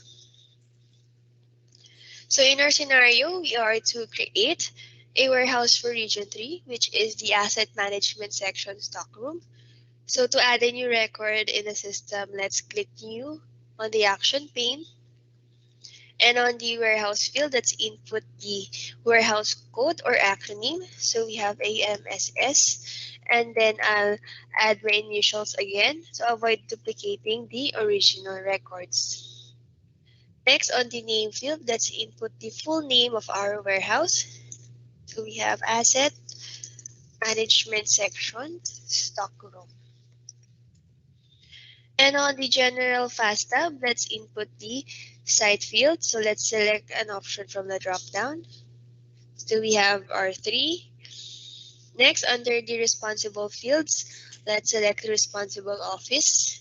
So we have our asset management section or supply and property unit. Next, let's select a responsible person. So this will be the head of the asset management section or supply and property units. So we have Ma'am Felisa for Region 3. Next, let's scroll down to the addresses fast tab and let's click add on the toolbar. So let's add our warehouse address.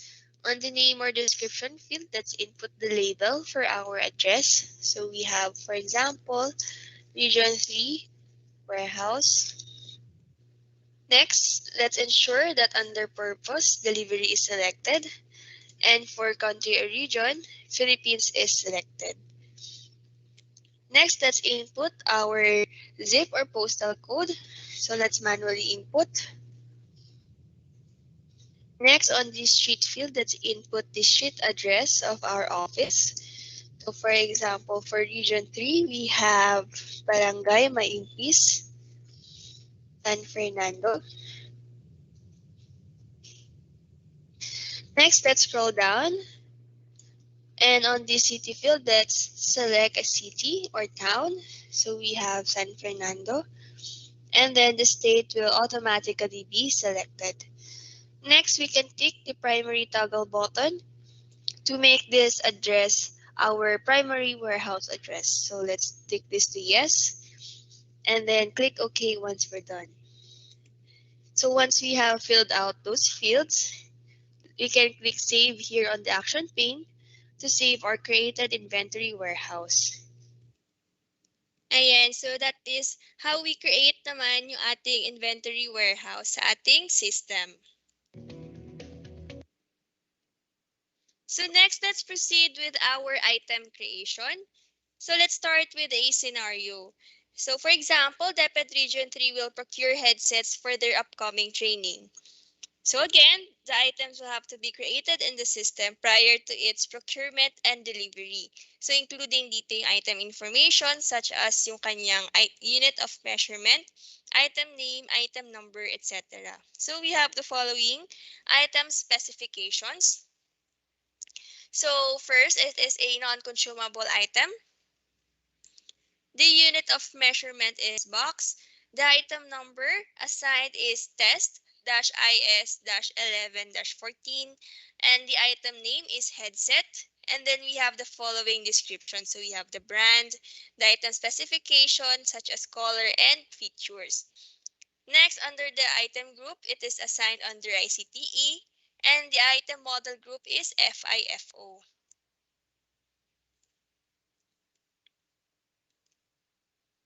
So let me show you the creation of our inventory item in the system.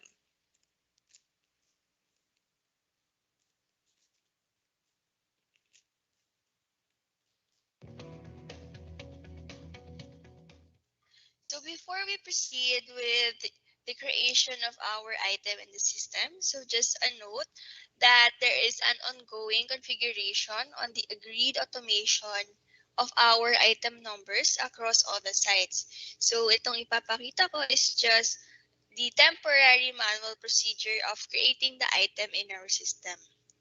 So to create the item in the system, click on Modules, click Product Information Management, expand Products, and click on Released Products. Next, on the Action pane, click New. And then on the New Release Product page, fill out lang natin yung mga required fields. So under the Product Type field, let's ensure that item is selected. Since yung ating scenario, it is a stock item. Next, on the is non-consumable field, let's select yes since headset yung ating gagawin na item. On the product number field, let's fill out dito yung ating item number. So from our scenario. Next, on the product name field, let's input the item name. So the search name will be automatically filled out as well as our item number. Next, on the description field, let's input our item description. So we can put here our item specifications.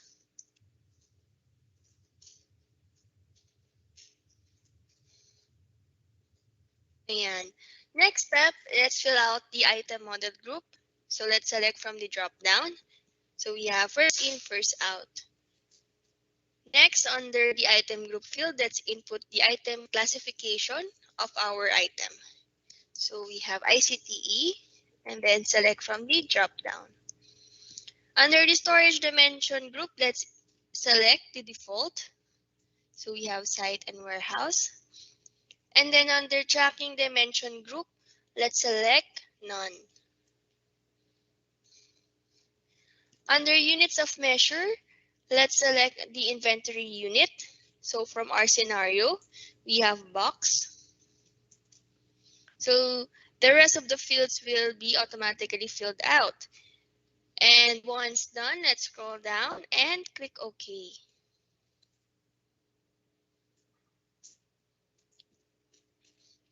So once we are here in our item page, let's update the product categories. So under the action pane, click on product. Under setup, click product categories. Under category hierarchy, let's select procurement types. And under category, let's select procurement of goods and services. And click OK. And then to save this, let's click save on the action pane and then close the page. Finally, para ma-save yung ating created item, just click save here on the action pane. Ayan, so that is how we create our inventory item in the system. So again, ito po yung ating temporary manual procedure in creating our item. So next, let's proceed dun sa ating tinatawag na unit of conversion. So a unit of conversion defines formulas for converting between units of measure. So in Derps, one unit conversion can be associated with each unit of measure. So before that, we have different types of conversion setups sa ating system. We have yung tinatawag nating standard conversions.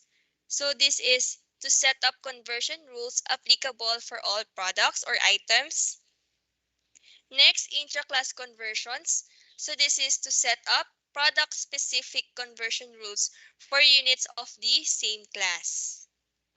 Next, yung interclass naman is product-specific conversion rules for unit of different classes. So for uniformity, we will use interclass conversions for ease and much broader scope. So to demonstrate the creation of unit of conversion sa ating system, we have the following scenario. So we will be using the same procured headsets earlier. So we will have to update the unit of conversion for our headset. So meron tayo ditong 1 box is equivalent to 3 units of our headset.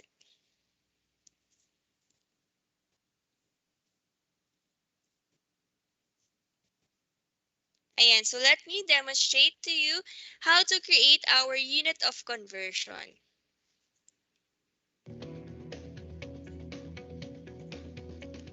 So based from our scenario, gagawa natin ng unit of conversion yung ating kinreate na item kanina.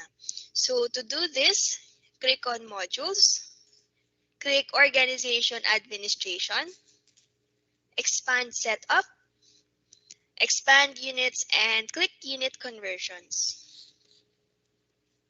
So let's proceed to interclass conversions tab, and then select new from the toolbar.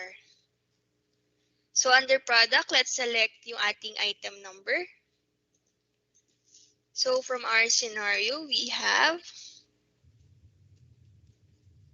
number 14. And then from unit, so let's select yung ating from unit, which is yung ating box. And then select natin yung to unit, which is unit. And then on the conversion factor field, let's update lang dito. So from our scenario, it's 1 box equivalent to 3 units. And then under rounding, select lang natin up from the drop down And then once done, we can click OK. Ayan, so that is how we create or set up yung ating unit of conversion for our inventory item.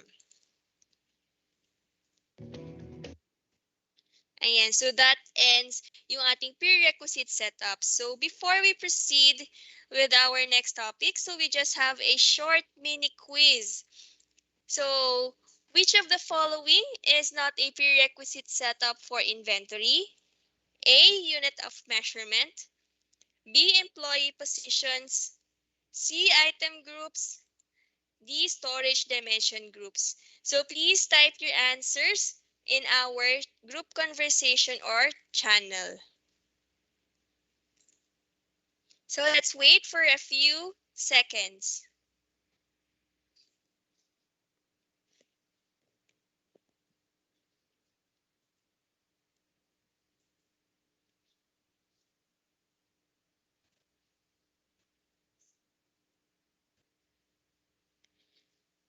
Ayan, so the correct answer is letter B. Employee positions is not a prerequisite setup for inventory.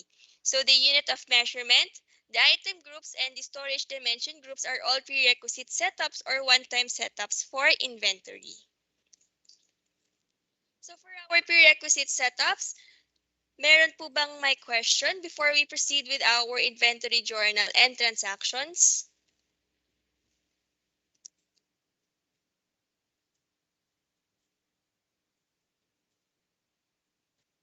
Ayan, kung wala na po, let's proceed with our second part and last part of our inventory module management training. So we have our journal transactions. So in Derps, meron tinatawag tayong mga inventory journals. So our inventory journals will be used to manage all the movement, such as yung ating item acquisition, item issuance and disposal, as well as counting and quantity adjustments for our items. So let me provide you yung ating high-level process view of our inventory journals. So we have to set up yung mga journal names sa system and create a new journal, add our journal lines, perform the validation, and last is let's post our journal. So the setup of our journal name, so this is done by our module administrator. But pag nakuha na natin yung ating site or instance, we can see that it will be already configured there. So next, we have dito yung ating creation ng ating journal and adding of our journal lines up until the validation. So these three will be accomplished by our inventory controller. So again, yung ating inventory controller, sila yung ating assigned personnel from AMS or SPU. And last, we have our posting of our journal. So this is done by the inventory approver. Ayan. So let's proceed with our first kind of journal in inventory. So we have yung ating acquisition journals. So inventory items that were acquired through the non-procurement process, such as yung mga donations, will be recorded in the acquisition journal. So our acquisition journal is also known as yung ating receipt journal. So right now in Derps, yung acquisition journal natin is for donations, but there is an ongoing agreement under the enhancements that there will be a drop-down menu to specify yung non-procurement method such as if donation ba siya or transfer. So to demonstrate our creation ng acquisition journal, we have this scenario. So say for example, the local government of San Fernando had donated an additional 60 boxes of the same headsets na kinreate natin kanina. So the office will record the receipt of the donated items in the system. So before we proceed with the demonstration, just a note that the user can no longer edit journals once they have been posted. So this applies to all journals from acquisition down to our counting journal. Ayan, so let me show you how to create our acquisition journal for donations. So for this video, we will record our donation. So from our scenario, the local government unit has donated an additional 60 units of our headsets that we have created earlier. So the office will record the receipt of our donated items in the system. So to do this, click on Modules, click Inventory Management, expand Journal Entries, expand Items, and click on Movement.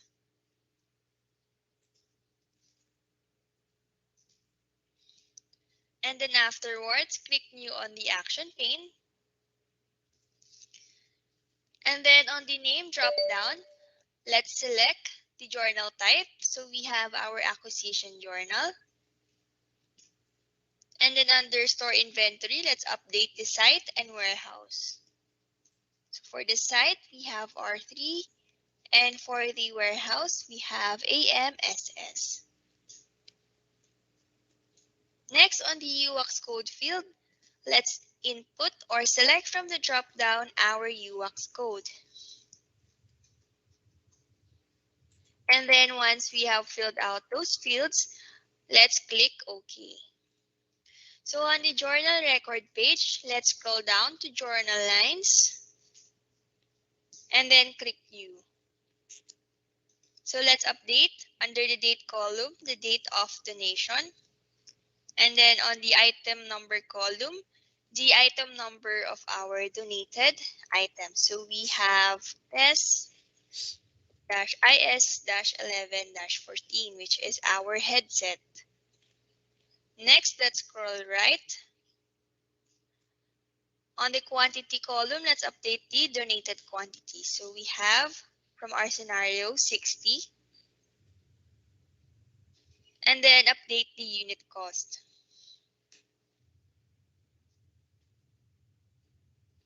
Afterwards, let's review the details.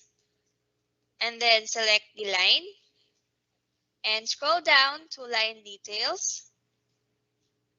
Click financial dimension. And then update the business unit.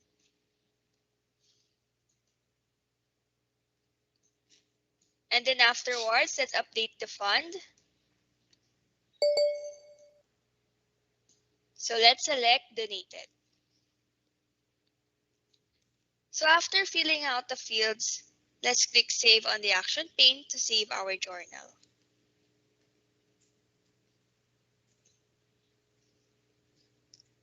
We can also upload attachments in our record page by clicking the attachment button here on the Action pane.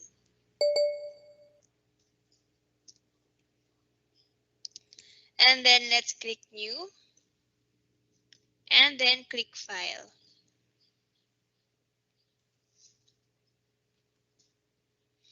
And then click Browse. And then let's select our file. So let's upload a sample file.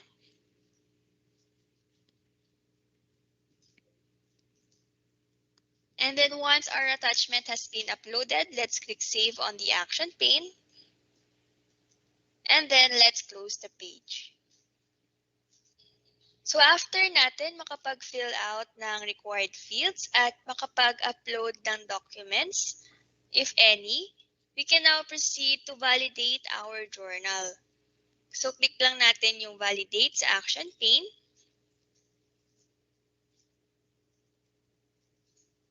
And then click OK.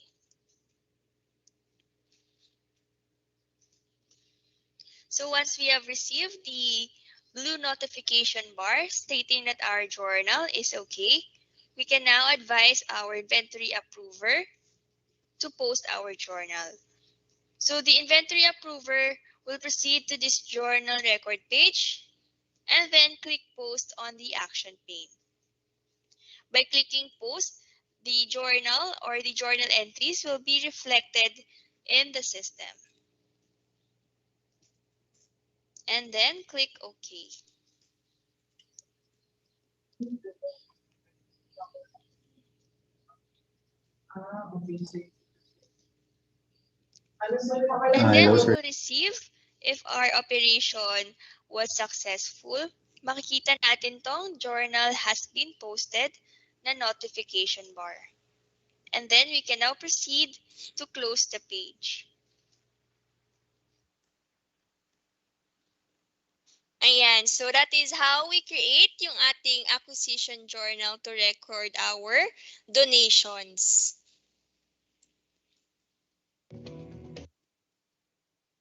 So next, let's generate our stock card report. But first, our stock card report keeps the information of all our item receipts, issuances, transfer, and the counting history of our items. So for this one, let's generate a stock card report para dun sa ating item that we have created and dun sa ating acquisition journal kanina.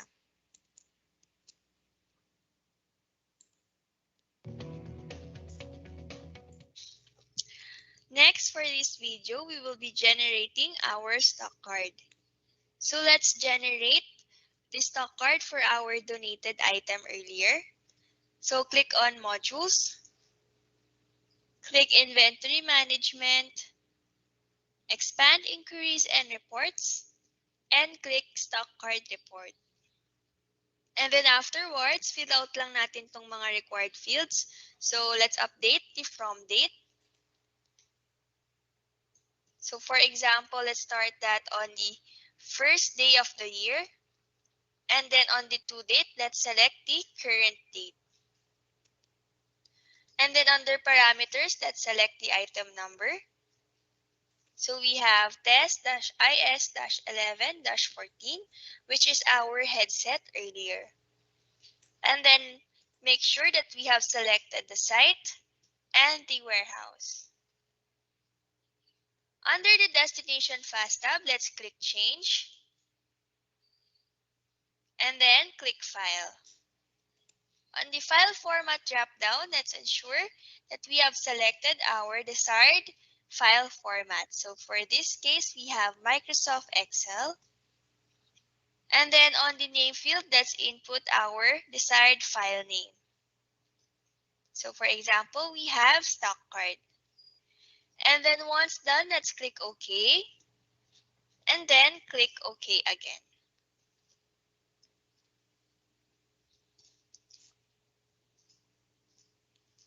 So our file or our report will automatically be downloaded into our PC.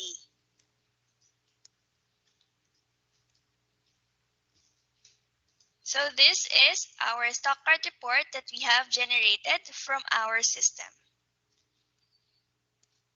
So on this stock card, we will see our received quantity from our donation, which is 60 boxes from our local government unit.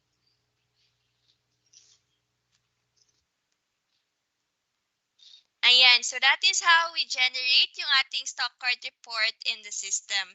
So as you can see, our reports can be exported to different file types such as PDF or Excel format. So next, let's proceed sa ating issuance process. So first, we have dito yung issuance process for non-consumable items or semi-expendable properties. So we have the following process. So it starts with the recording ng ating RIS, followed by the creation ng ating issuance journal, followed by the generation of our ICS, and then after we can generate our RSMI. So let's start with our RIS recording. So the recording of RIS pertains to the recording and encoding of the RIS information of Derps, in Derps that will be used for the issuance of our item. So just a note, so yung system natin currently does not generate the RIS form. So the approval process for our RIS is done outside the system. And then the controller will just have to encode or record it in the system. So we have the following scenario for our issuance process.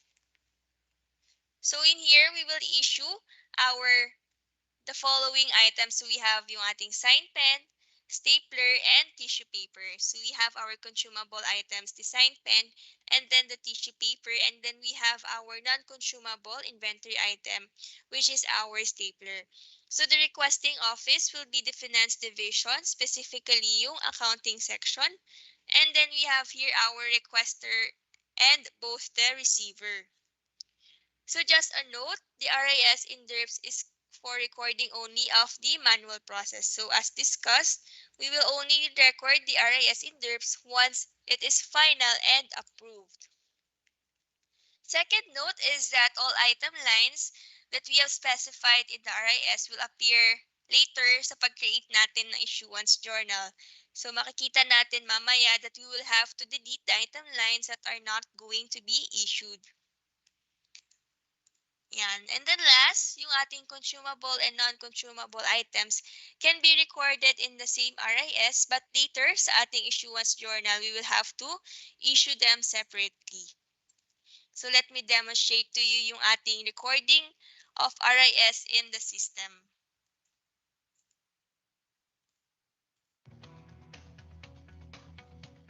So to record our RIS, let's expand the modules tab. Let's click inventory management. Let's expand journal entries. Let's expand items and let's click on requisition and issue slip.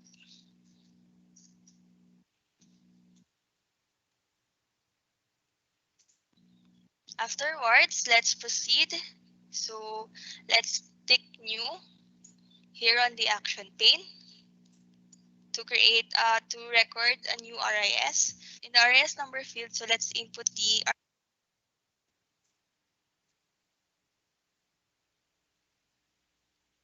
RIS number stated in our scenario, 0198.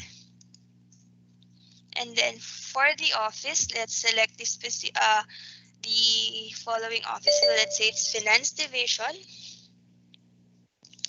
And then under division, if for example, there are other sub-offices under finance division. So let's say for example, accounting section, we can input it here. If there are no sub-offices, we can also input the same input that we have listed down here under office. So for example, there's no accounting section. So for both office and division fields, we will just input finance division. But for those with sub offices, we can input the specific sub office here in our division field. And as for our requested by field, we will input here the requester of the item. So let's say for example, personnel from finance division. And then the receiver and the requested by field may not be the same, but for this scenario, let's input the same person. So for the received by, this may be another personnel, specifically our COS or our contract of service employees. For the approved by field, let's just input the head of the finance division or the head of the requesting unit. And under issuance office, let's just select the asset management section. And for the issued by field, we can input here the person who has issued the item to us from the asset management unit. So let's say, for example, this Sir Edward. And then under the issuance journal, it will automatically be updated to the issuance journal of the region. Under lines fast tab, let's input the items that we have shown in the scenario earlier. So let's pick new on the toolbar, and then under item ID, let's search for our first item, our sign pen. So OS-45-3. And for the quantity, 24 pieces. So, and then we can also see the available quantity here in our available physical field. Next, let's update the site and then the warehouse. Next, let's add the remaining 2 items. So let's just tick new again from the toolbar and search for the item number. So our stapler. So we are going to request for 2 pieces. And let's just update the site and warehouse. And then for our last item, let's just tick new again on the toolbar. And then search for our item ID.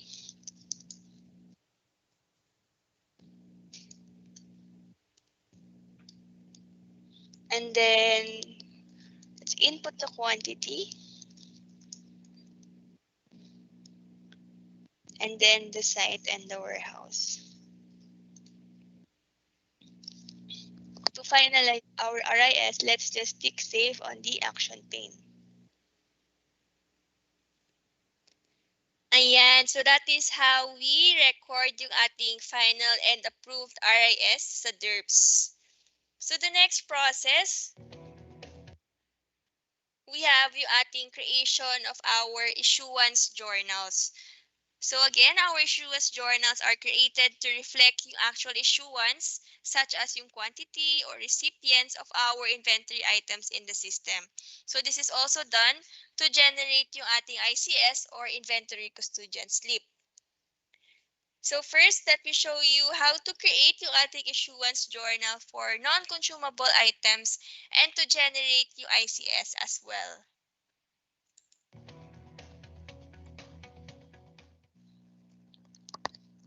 So let's expand the modules tab.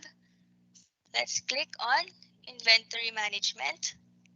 Let's expand journal entries and let's expand items. And let's click on the movement button. So to create a new issuance journal for our RIS, we will tick new on the action pane. And under here in the name dropdown, we will select issuance journal. So we have here our issuance journal. And then we will have to tick under the issuance toggle button so that the system may recognize this journal or this transaction to be an issuance process. So we will tick the toggle button to yes. And then if the items that we are going to issue are non-consumable inventory items or semi-expendable properties, we will tick the non-consumable toggle button to yes. So as you can observe, so the following fields will be enabled. So from here in our RIS number field, let's just input the RIS number from our scenario.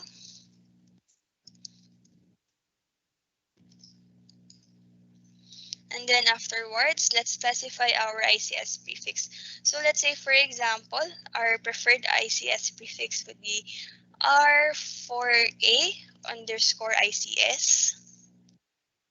And then we will review the details. So up until this point, we can still change these fields. So even if this will vary from our RIS, so specifically, we can change our issued by field to reflect the head of our asset management unit so that he or she may be reflected in the ICS. So let's say, for example, we will change it from Sir Edward to Miss Felisa, the head of the asset management unit for Region 3. And then we may also still update our received by field receiver.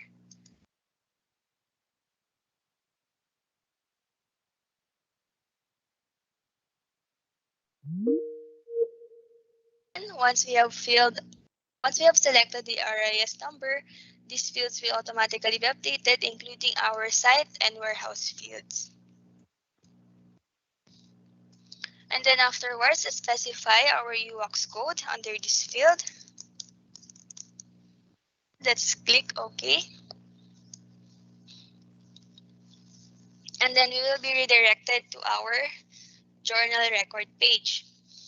So as mentioned earlier, all the item lines from the RIS will be reflected in our journals. So what we will have to do is to delete the for example, we are issuing our semi-expendable properties. We have to delete all the consumable items. So we will have to delete our sign pen, and we will have to delete the tissue paper.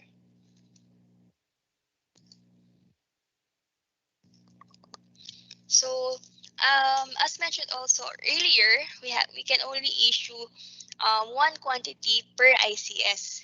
So since here the default quantity is 2, so let me demonstrate to you what happens if we continue with this value. Prior to that, let's update our financial dimension. So as a reminder, every time that we have our journal lines, we will have to update the financial dimensions. But for the issuance, disposal, and counting journals, we'll only have to update the business unit. Then afterwards, let's validate the journal. And so we have this message prompt stating that for non-consumable inventory items, the quantity cannot be greater than 1. So we have to update the quantity to 1. So this is part of the control measure of Derps with regards to the issuances of our semi-expendable properties. So the controller can validate the journal again. So just click validate on the action pane to check if he or she may have missed out other required fields or necessary details. So there is a message. So this journal is okay to be posted. So as the controller, I will notify my head or the approver that this journal is for posting. And then the approver or the head will proceed to search for the journal, and then we'll open the journal record page, and then we'll click post on the action pane, and then afterwards click OK. And then we can see here that this journal has been posted. So let's just copy the journal number. So let's close the page.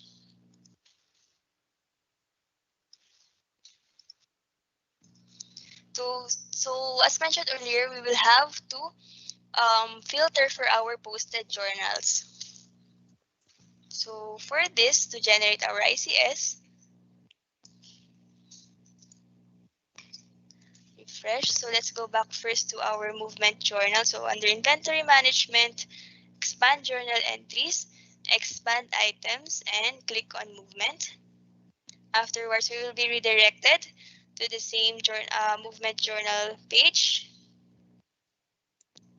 So let's filter for the posted journal earlier. So let's just scroll to the right, and then we will find here the posted column. So let's filter yes so that the results that will be shown here in our record page will be the posted journals. And then under the journal column, let's just filter out the journal number from earlier, and then click on the record page. So to generate our ICS, the controller or the approver may click print on the action pane, and then click inventory custodian slip to generate our ICS.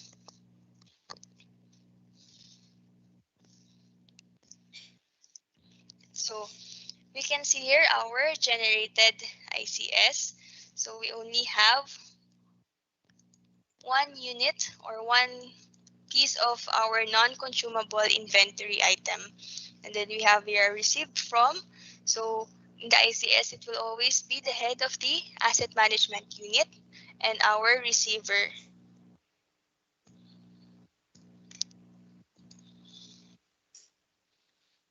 Ayan, so that is how we create yung ating issuance journal for semi-expendable properties or non-consumable items, as well as how to generate yung ating ICS from that posted issuance journal. So we just have some key notes for our issuance journal specifically para dito sa ating non-consumable items. So first, yung ating accountability of each non-consumable item is limited only to one person. So ang mai-issue lang natin is one item per one issuance journal and ICS. Next, we can only generate our ICS once posted na yung ating issuance journal. So next, let's proceed dun sa ating issuance process naman for consumable items. So yung difference lang niya with our semi-expendable properties is that for consumable items, there is no need to generate yung ating ICS.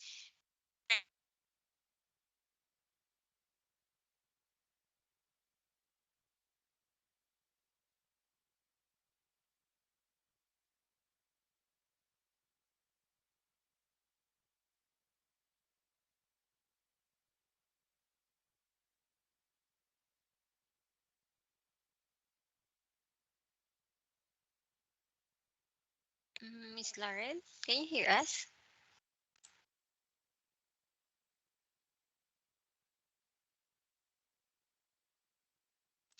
For a while lang po may technical difficulties lang.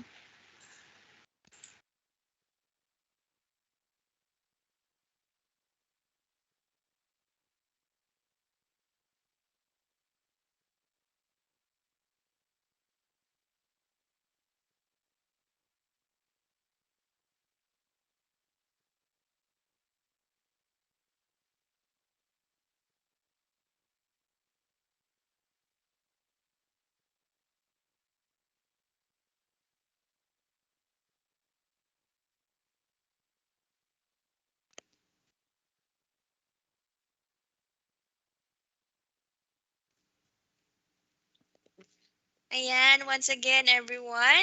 So sorry for that technical problem. Ayan. So, can everybody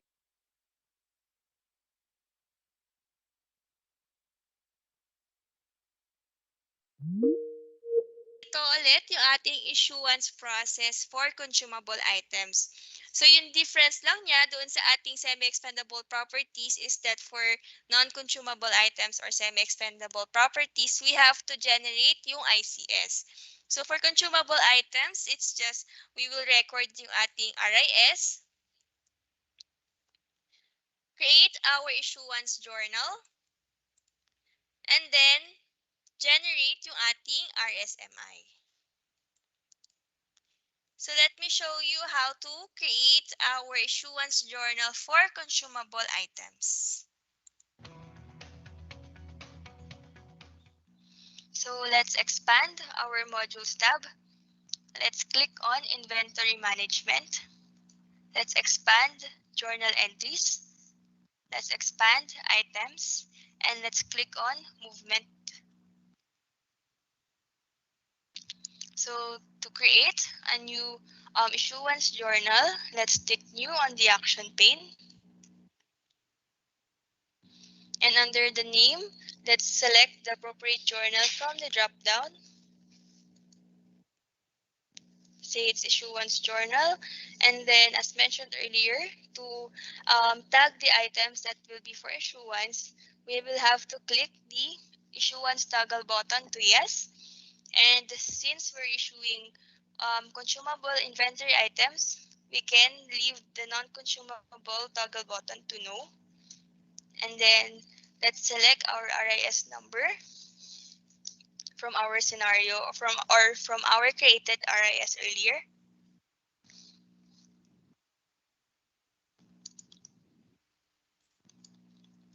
So we can see that the ICS prefix is not a mandatory field for our consumable inventory items. So as mentioned earlier, we will have to update the issued by field to our head of the asset management unit.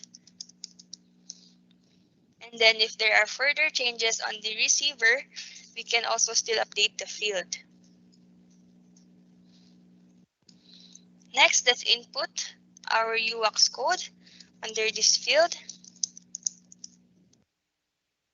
And then once we're done, let's review the details. And then we can click on OK to create our journal.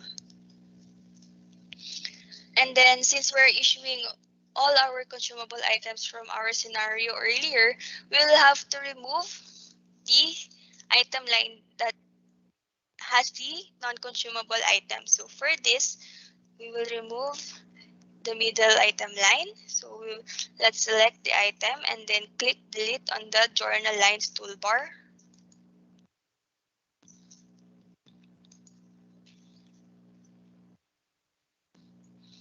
And then afterwards, we will have to update each of the item lines financial dimensions. So let's select the item line and then proceed to line details, proceed to financial dimension, and then just select the business unit or the site.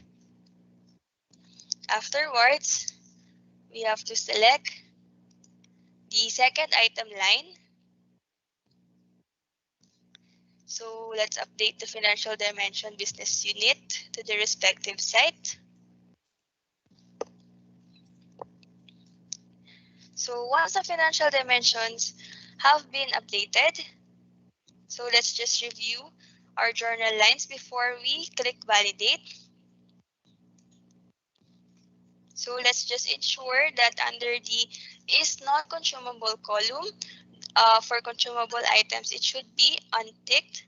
And for the quantity, make sure that we are inputting the correct quantity. The rest of the fields we can proceed. Next, let's validate our issuance journal for our consumable items. So to check if we have missed any required fields. So once our journal has been validated, it will now be good to go for posting. So let's notify our approver that there is a journal for posting, and he or she will proceed to the record page of the journal, and then on the action pane, he or she will click post, and then click OK. So our journal has been successfully posted, and then the following quantities of the items will now be deducted from our system. Ayan, so that is how we create naman yung issuance journal for consumable items. So we just have some keynotes for this. So first is there is no limit in the quantity that we can issue pagdating sa consumable items, so long as it does not exceed yung RIS quantity stated natin. And then next, we can also attach documents dun sa ating issuance journal. So for both consumable and non-consumable items, we can attach documents katulad nung sa ating acquisition journal. So we can attach yung ating scanned RIS or generated or scanned ICS. So next, let's proceed dun sa ating generation ng ating RSMI or Report of Supplies and Materials Issued. So our RSMI covers the inspection and acceptance of the purchase items from the delivery up to the issuance of our items to the end user. It details out yung ating information of our items such as yung kanyang quantities, requesting users, or departments. So let me show you how we generate yung ating RSMI in the system. Let's proceed with generating our RSMI. So to do this, let's just expand the modules tab. Let's click inventory management. And then let's expand inquiries and reports. So we can find that under this drop down, we have all our reports, our stock card, our RPCI, our RSMI. So let's just click on report of supplies and materials issued. So same as with the fixed assets, we can also change the file type under destination. So let's first update the as on date. So since the RSMI is being issued daily, so let's just update the date to today.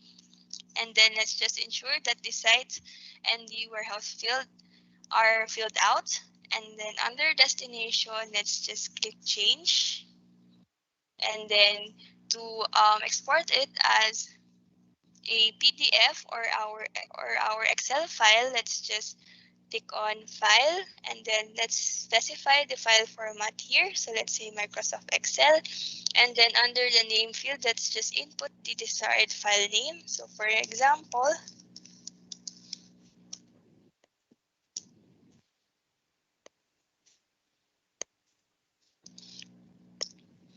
and then once we're done, we can click OK.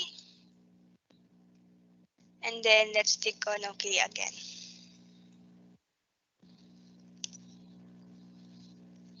So our RSMI or our any report that will be generated will automatically be downloaded here if we have selected that option to update the file format in the destination field.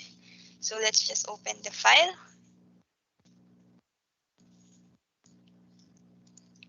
So we have here our items that we have issued earlier. So we have our stapler, we have our sign pen, and we have our tissue paper. So all these have been reflected in our RSMI upon posting our journals. Ayan, so that is how we generate our RSMI. So this report concludes yung ating issuance process. So next, let's proceed to our last two journal processes. So we have dito yung disposal process. So the disposal process starts with the creation ng ating disposal journal, followed by the generation ng ating waste materials report. So we have here yung ating disposal journals, which are used to record inventory item disposals and to reflect the changes in the quantity of our item. So to demonstrate, we have this scenario. So it was found that one of the headsets donated earlier was broken after a year of use. So yung disposal will have to be recorded in the system's disposal journal to reflect now the new quantity. So for example, in this scenario, magbabawas tayo ng isang quantity.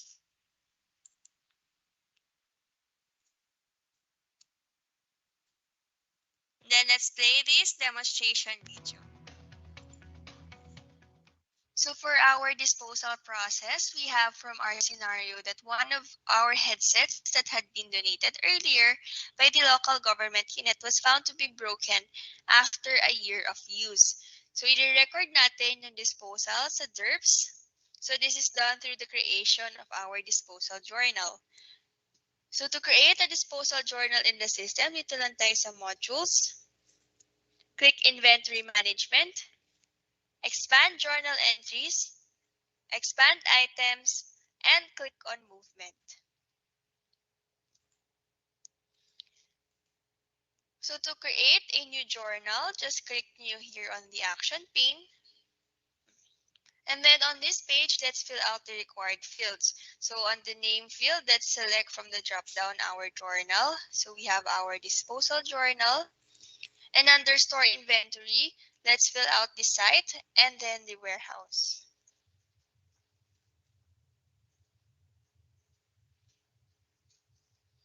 And then let's scroll down to the UX code drop-down and enter or select our UX code. And then once done, let's click OK.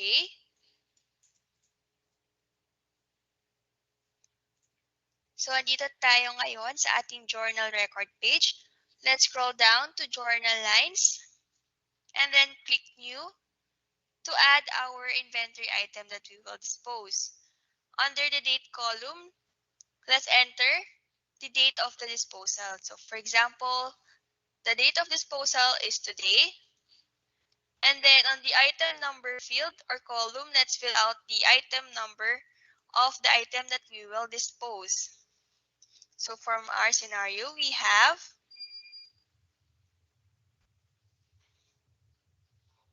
and then select our item.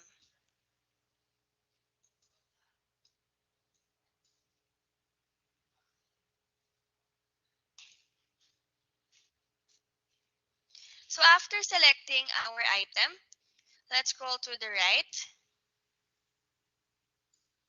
And then on the quantity field or column, let's update the quantity to be disposed. So for example, we're going to dispose one box of our headset. So in the quantity field, let's input a negative value. Next, let's review the details and scroll down to line details. Under line details, let's select financial dimension. And under financial dimension, let's select the business unit. So we have our site. And then once done, and we have already reviewed our disposal journal, we can save our journal by clicking save here on the action pane. And then afterwards, as the inventory controller, the last step is to validate our journal. So to do this, click validate on the action pane.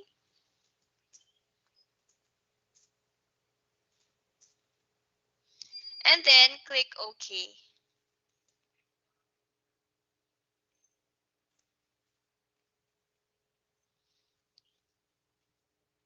So we have here our notification bar that our journal is okay to proceed. So this indicates that we have not missed any required fields.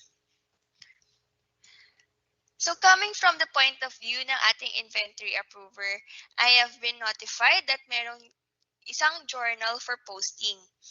So I will proceed dun sa ating journal page. So we have modules, inventory management, expand journal entries, expand items, and click on movement.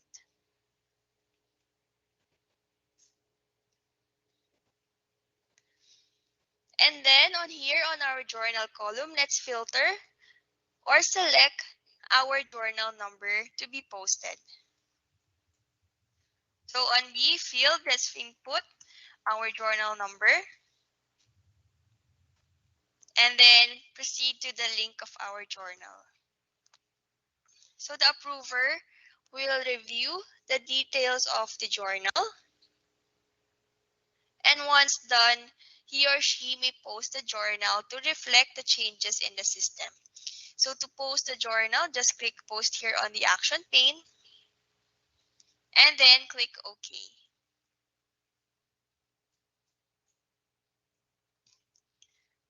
Next, we will receive a notification that our journal has been posted.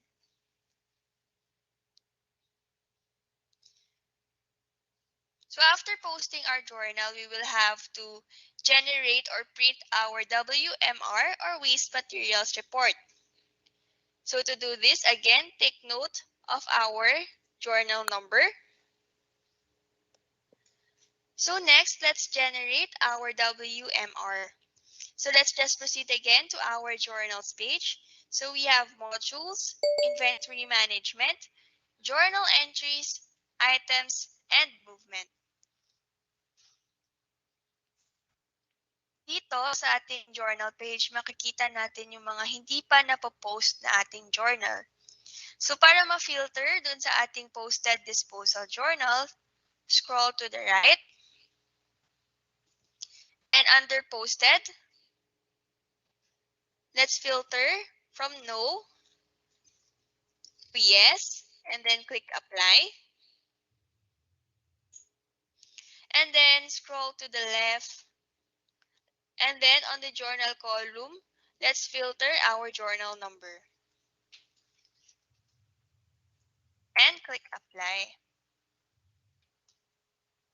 And then after, let's just proceed to our journal page by clicking the link.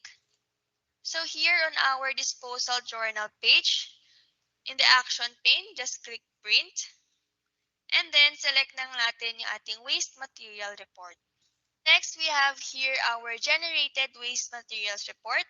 So to download this, click lang natin export dito sa ating action pane. And then after clicking export, let's just select our preferred file format here. So for example, we have our PDF.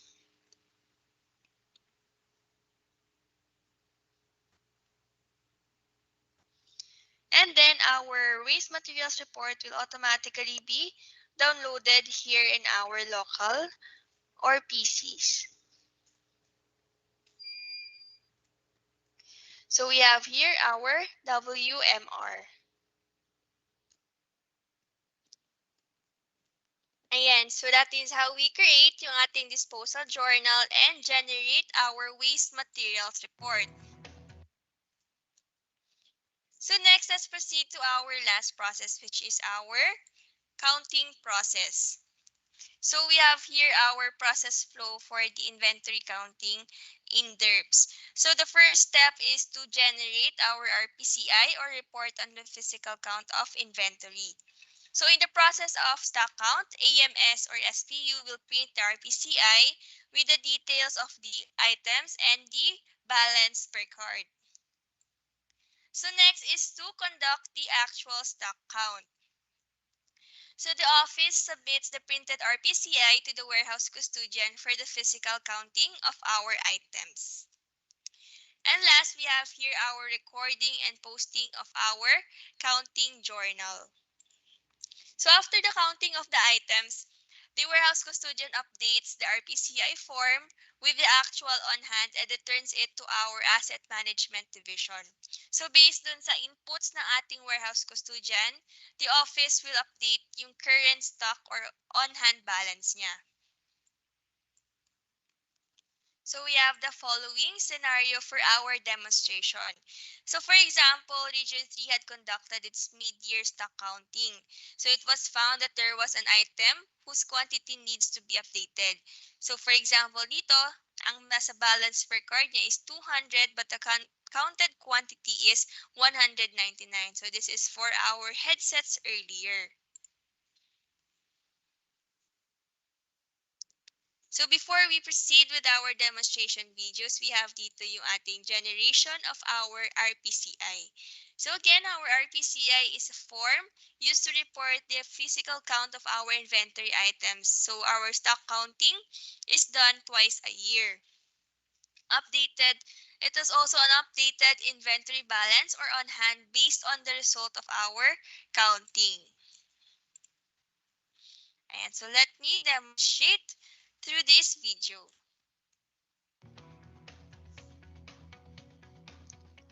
So for this video, let's generate and download our RPCI or our report on the physical count of inventory. So to do this, click lang natin ang modules, click inventory management, expand inquiries and reports, and click on report on physical counting of inventory. And then afterwards, let's fill out the required fields. So we have our as of date. So let's set the date for today. And then let's ensure that we have selected a site and then a warehouse. And then under the destination fast tab, click lang natin tong change. And then click file. And then we can update or select our file format. So for this, we have our Microsoft Excel. And then on the name field, we can input here our desired file name. So for example, we have RPCI. And then once done, click OK. And then click OK again. So this will automatically download our RPCI in our PC or laptops. Next, let's open our downloaded RPCI.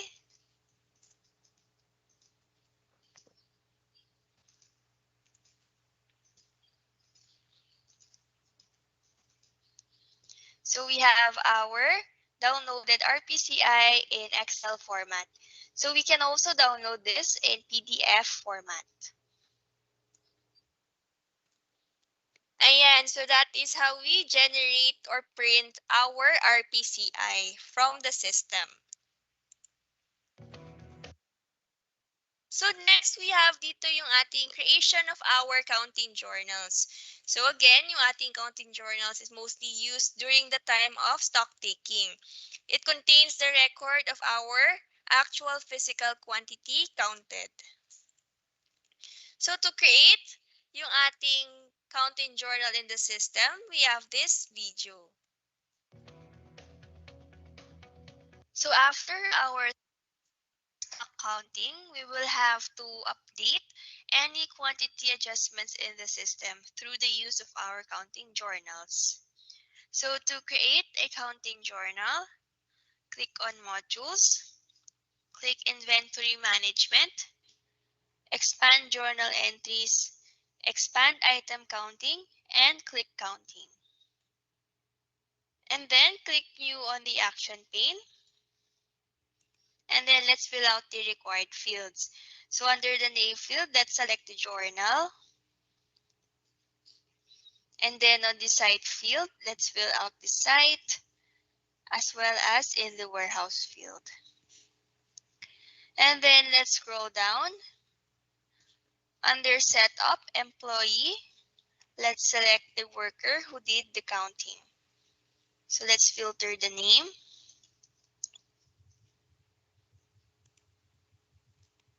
And then click Select. Then once done, let's click OK. And on the journal record page, let's scroll down to Journal Lines and then click New. And on the date field, let's select the date of the stock counting. And on the item number field, let's select the item that we will have to adjust the quantity. So from our scenario, we have our headset. And then scroll right on the counted quantity column. So let's update the quantity. So from our scenario, we have 199. And then afterwards, let's review the details. And then afterwards, let's scroll down to line details. And then click financial dimension. And then select the business unit. Afterwards, let's click save to save our journal. And then as the inventory controller, we can perform the validation of our journal. So click validate on the action pane and then click OK. So once our journal is okay, we can turn over it to our inventory approver for posting. And as the inventory approver, he or she will go to this journal record page. And then afterwards, he or she can click post here on the action pane. And then click OK.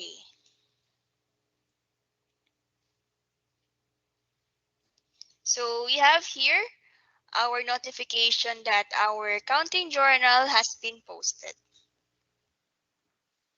Ayan, so that is for our creation ng counting journal.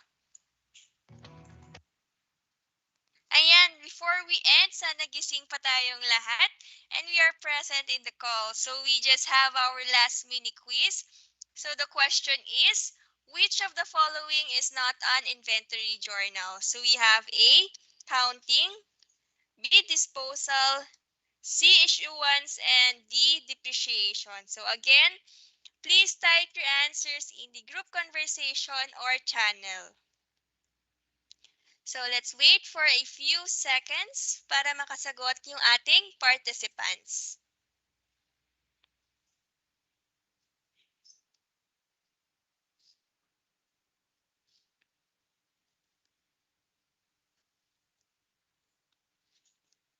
Ayan, so the correct answer is D.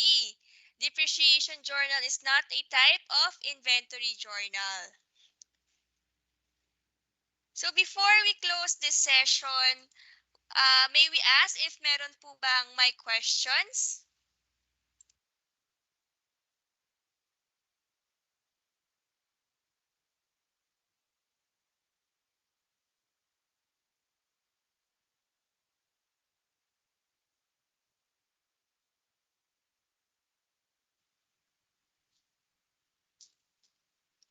Ayan, kung wala na pong may question, so before we close, we have our overall learning outcomes again. So again, we have provided a system overview for the inventory module. We have created and determined our different inventory prerequisite setups as well as demonstrated yung ating item creation process and recorded our RIS and generated our ICS. We have also created yung ating movement and counting journals for inventory. And last, we have identified the differences between the 4 journals and when to best use each. Ayan, and we have generated the different inventory reports. Ayan, so again, I am Lauren from the Change Management Team of Entity Data. So I would like to thank you for attending this session. So I will turn over the floor again to Miss Carla for our attendance taking. Thank you.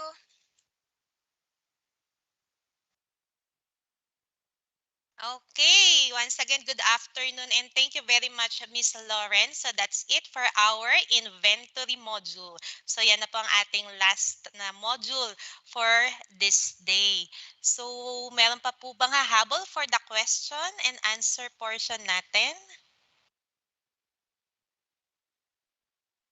Wala na. I think wala na. Wala na rin sa Teams channel as well as dito sa ating chat box. Okay, so if you do not have any more questions before we conclude our afternoon session, so let me remind you of the activities for tomorrow, December 7. Sir, yes, Sir Mashur and Sir Salvador. Okay, so meron po tayong Ay, ma'am, yes, good sir. afternoon. Ma'am, ano po Good yung afternoon. tiny URL na for attendance? Yung for attendance, yung posted po sa ating Teams channel. Yun din, sir, yung same na link na sinend po kaninang morning. Okay. Many thanks. Wala man niya. Hello, ma'am?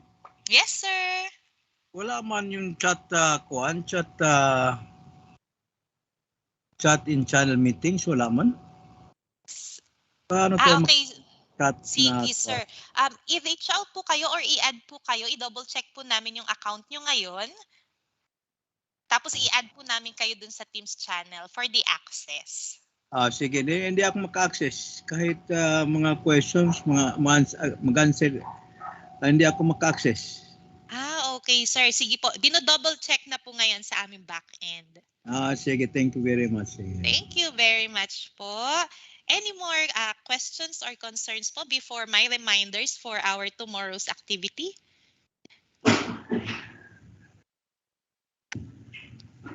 Yes po, Sir Astillero. Ma'am, good afternoon. Ay, ma'am. Sorry po. Yes po. Marinig siya, ma'am. Same here. Hindi ko rin po ma-access. And then kindly, na lang po, post again yung kanina, yung sa Bitly, so that we can, na lang siguro access doon po yung aming attendance. Okay po, ma'am. Well noted. Thank you so much. Salamat po. Thank you din po. Ma'am Christina po. Hello, ma'am. Formation.com po. Good afternoon po. Good afternoon po. Hi, ma'am. Hindi rin po maka-access, ma'am. Thank you po. Sige po. Yan, ma'am. Di bali po, nililist po namin ngayon yung mga wala pa pong access for the Teams channel natin. Tapos po, once na na-add na po kayo, tomorrow po yun din po yung gagamitin natin for our announcement. And we will also be sending an email invite for tomorrow's activity. Ma'am Grace, hello po. Good afternoon. Good afternoon, ma'am. Same din po. Wala din po akong access. Okay po. Sige po. Salamat po. Thank you po. Yan. Meron pa si Sir Albani. Hello, sir. Good afternoon po ulit. Likewise, ako din hindi maka-access. Okay po. Sige po. Yan po. Nino-note na po namin. Thank you. Thank you so much po. Okay, sa chat box wala na. So I think that's it. So again, as a reminder, we will be utilizing our Microsoft Teams for the second day of our synchronous training in the morning. Okay? So our very supportive USD ICTS team will give us an overview tomorrow morning on how to access our Derps course using LMS. And in the afternoon, starting at 1 p.m., you may start accessing your LMS account. And there you will find the learning materials and video guides, both for fixed asset and inventory for our assessment exam. And as per the mentioned exam po na nabanggit ko na po ito kaninang umaga, so don't worry about this because this is a simple multiple choice question exam just to check the basics if we have absorbed all the discussions or yung mga essentials po na napag-aralan natin. Okay, na pinresent natin sa training natin simula kaninang umaga hanggang ngayong hapon po. So our team will be also on standby during the asynchronous session so we can attend to your concerns anytime. Okay, so the complete instructions on how to access your LMS account and exam shall be discussed tomorrow morning. Kaya kita-kita po ulit tayo bukas ng umaga. So if you do not have any more question, again, before we conclude today's training, I would like to request everyone to turn on their camera for our photo op and documentation. So starting with our first group, Region 1, 2, and 3. Yan, pa-open lang po ng ating mga webcam.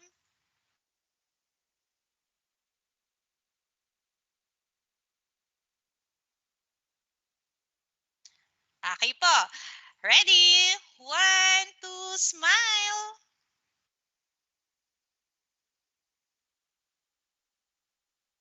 Okay, one more po. 1, 2, 3, smile.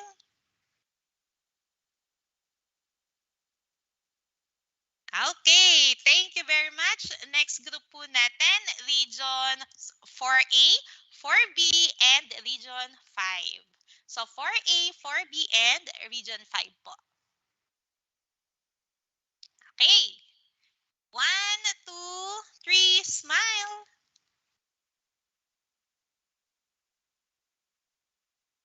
Okay, another one. 1, 2, 3, smile. Okay, thank you so much po. Next group, Region 6, 7, and 8. Regions 6, 7, and 8. Okay. So on my count,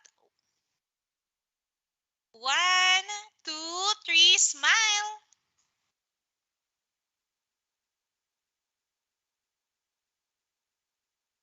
Okay, one more po. 1, 2, 3, smile.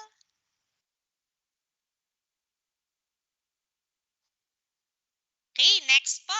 Regions 9, 10, and 11. Regions 9, 10, and 11.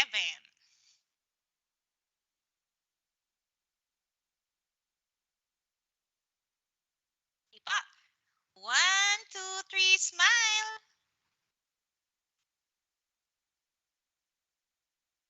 Another 1, 2, 3, smile. Thank you. At para po sa ating last group, we have Region 12, BARM, and NCR. All right. 1, 2, 3, smile.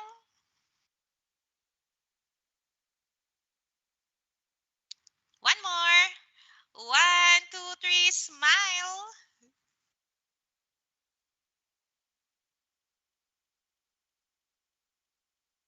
Okay, thank you very much. So as parting words lang po for those who were unable to attend our introduction or overview a while ago. So please note that Derps as an ERP doesn't change the process within your office, but rather it aims to make the process more effective and efficient that will benefit not only the users of the system but also the stakeholders in the long run. So that is why, again, we are very optimistic that DepEd's key objectives on automating the current processes and integrating it with other major functions of the office will be achieved, as your commitment to attending this training shows your support and dedication for the Derps project. So on behalf of the change management team of Entity Data Philippines, thank you so much for participating for today's training activity.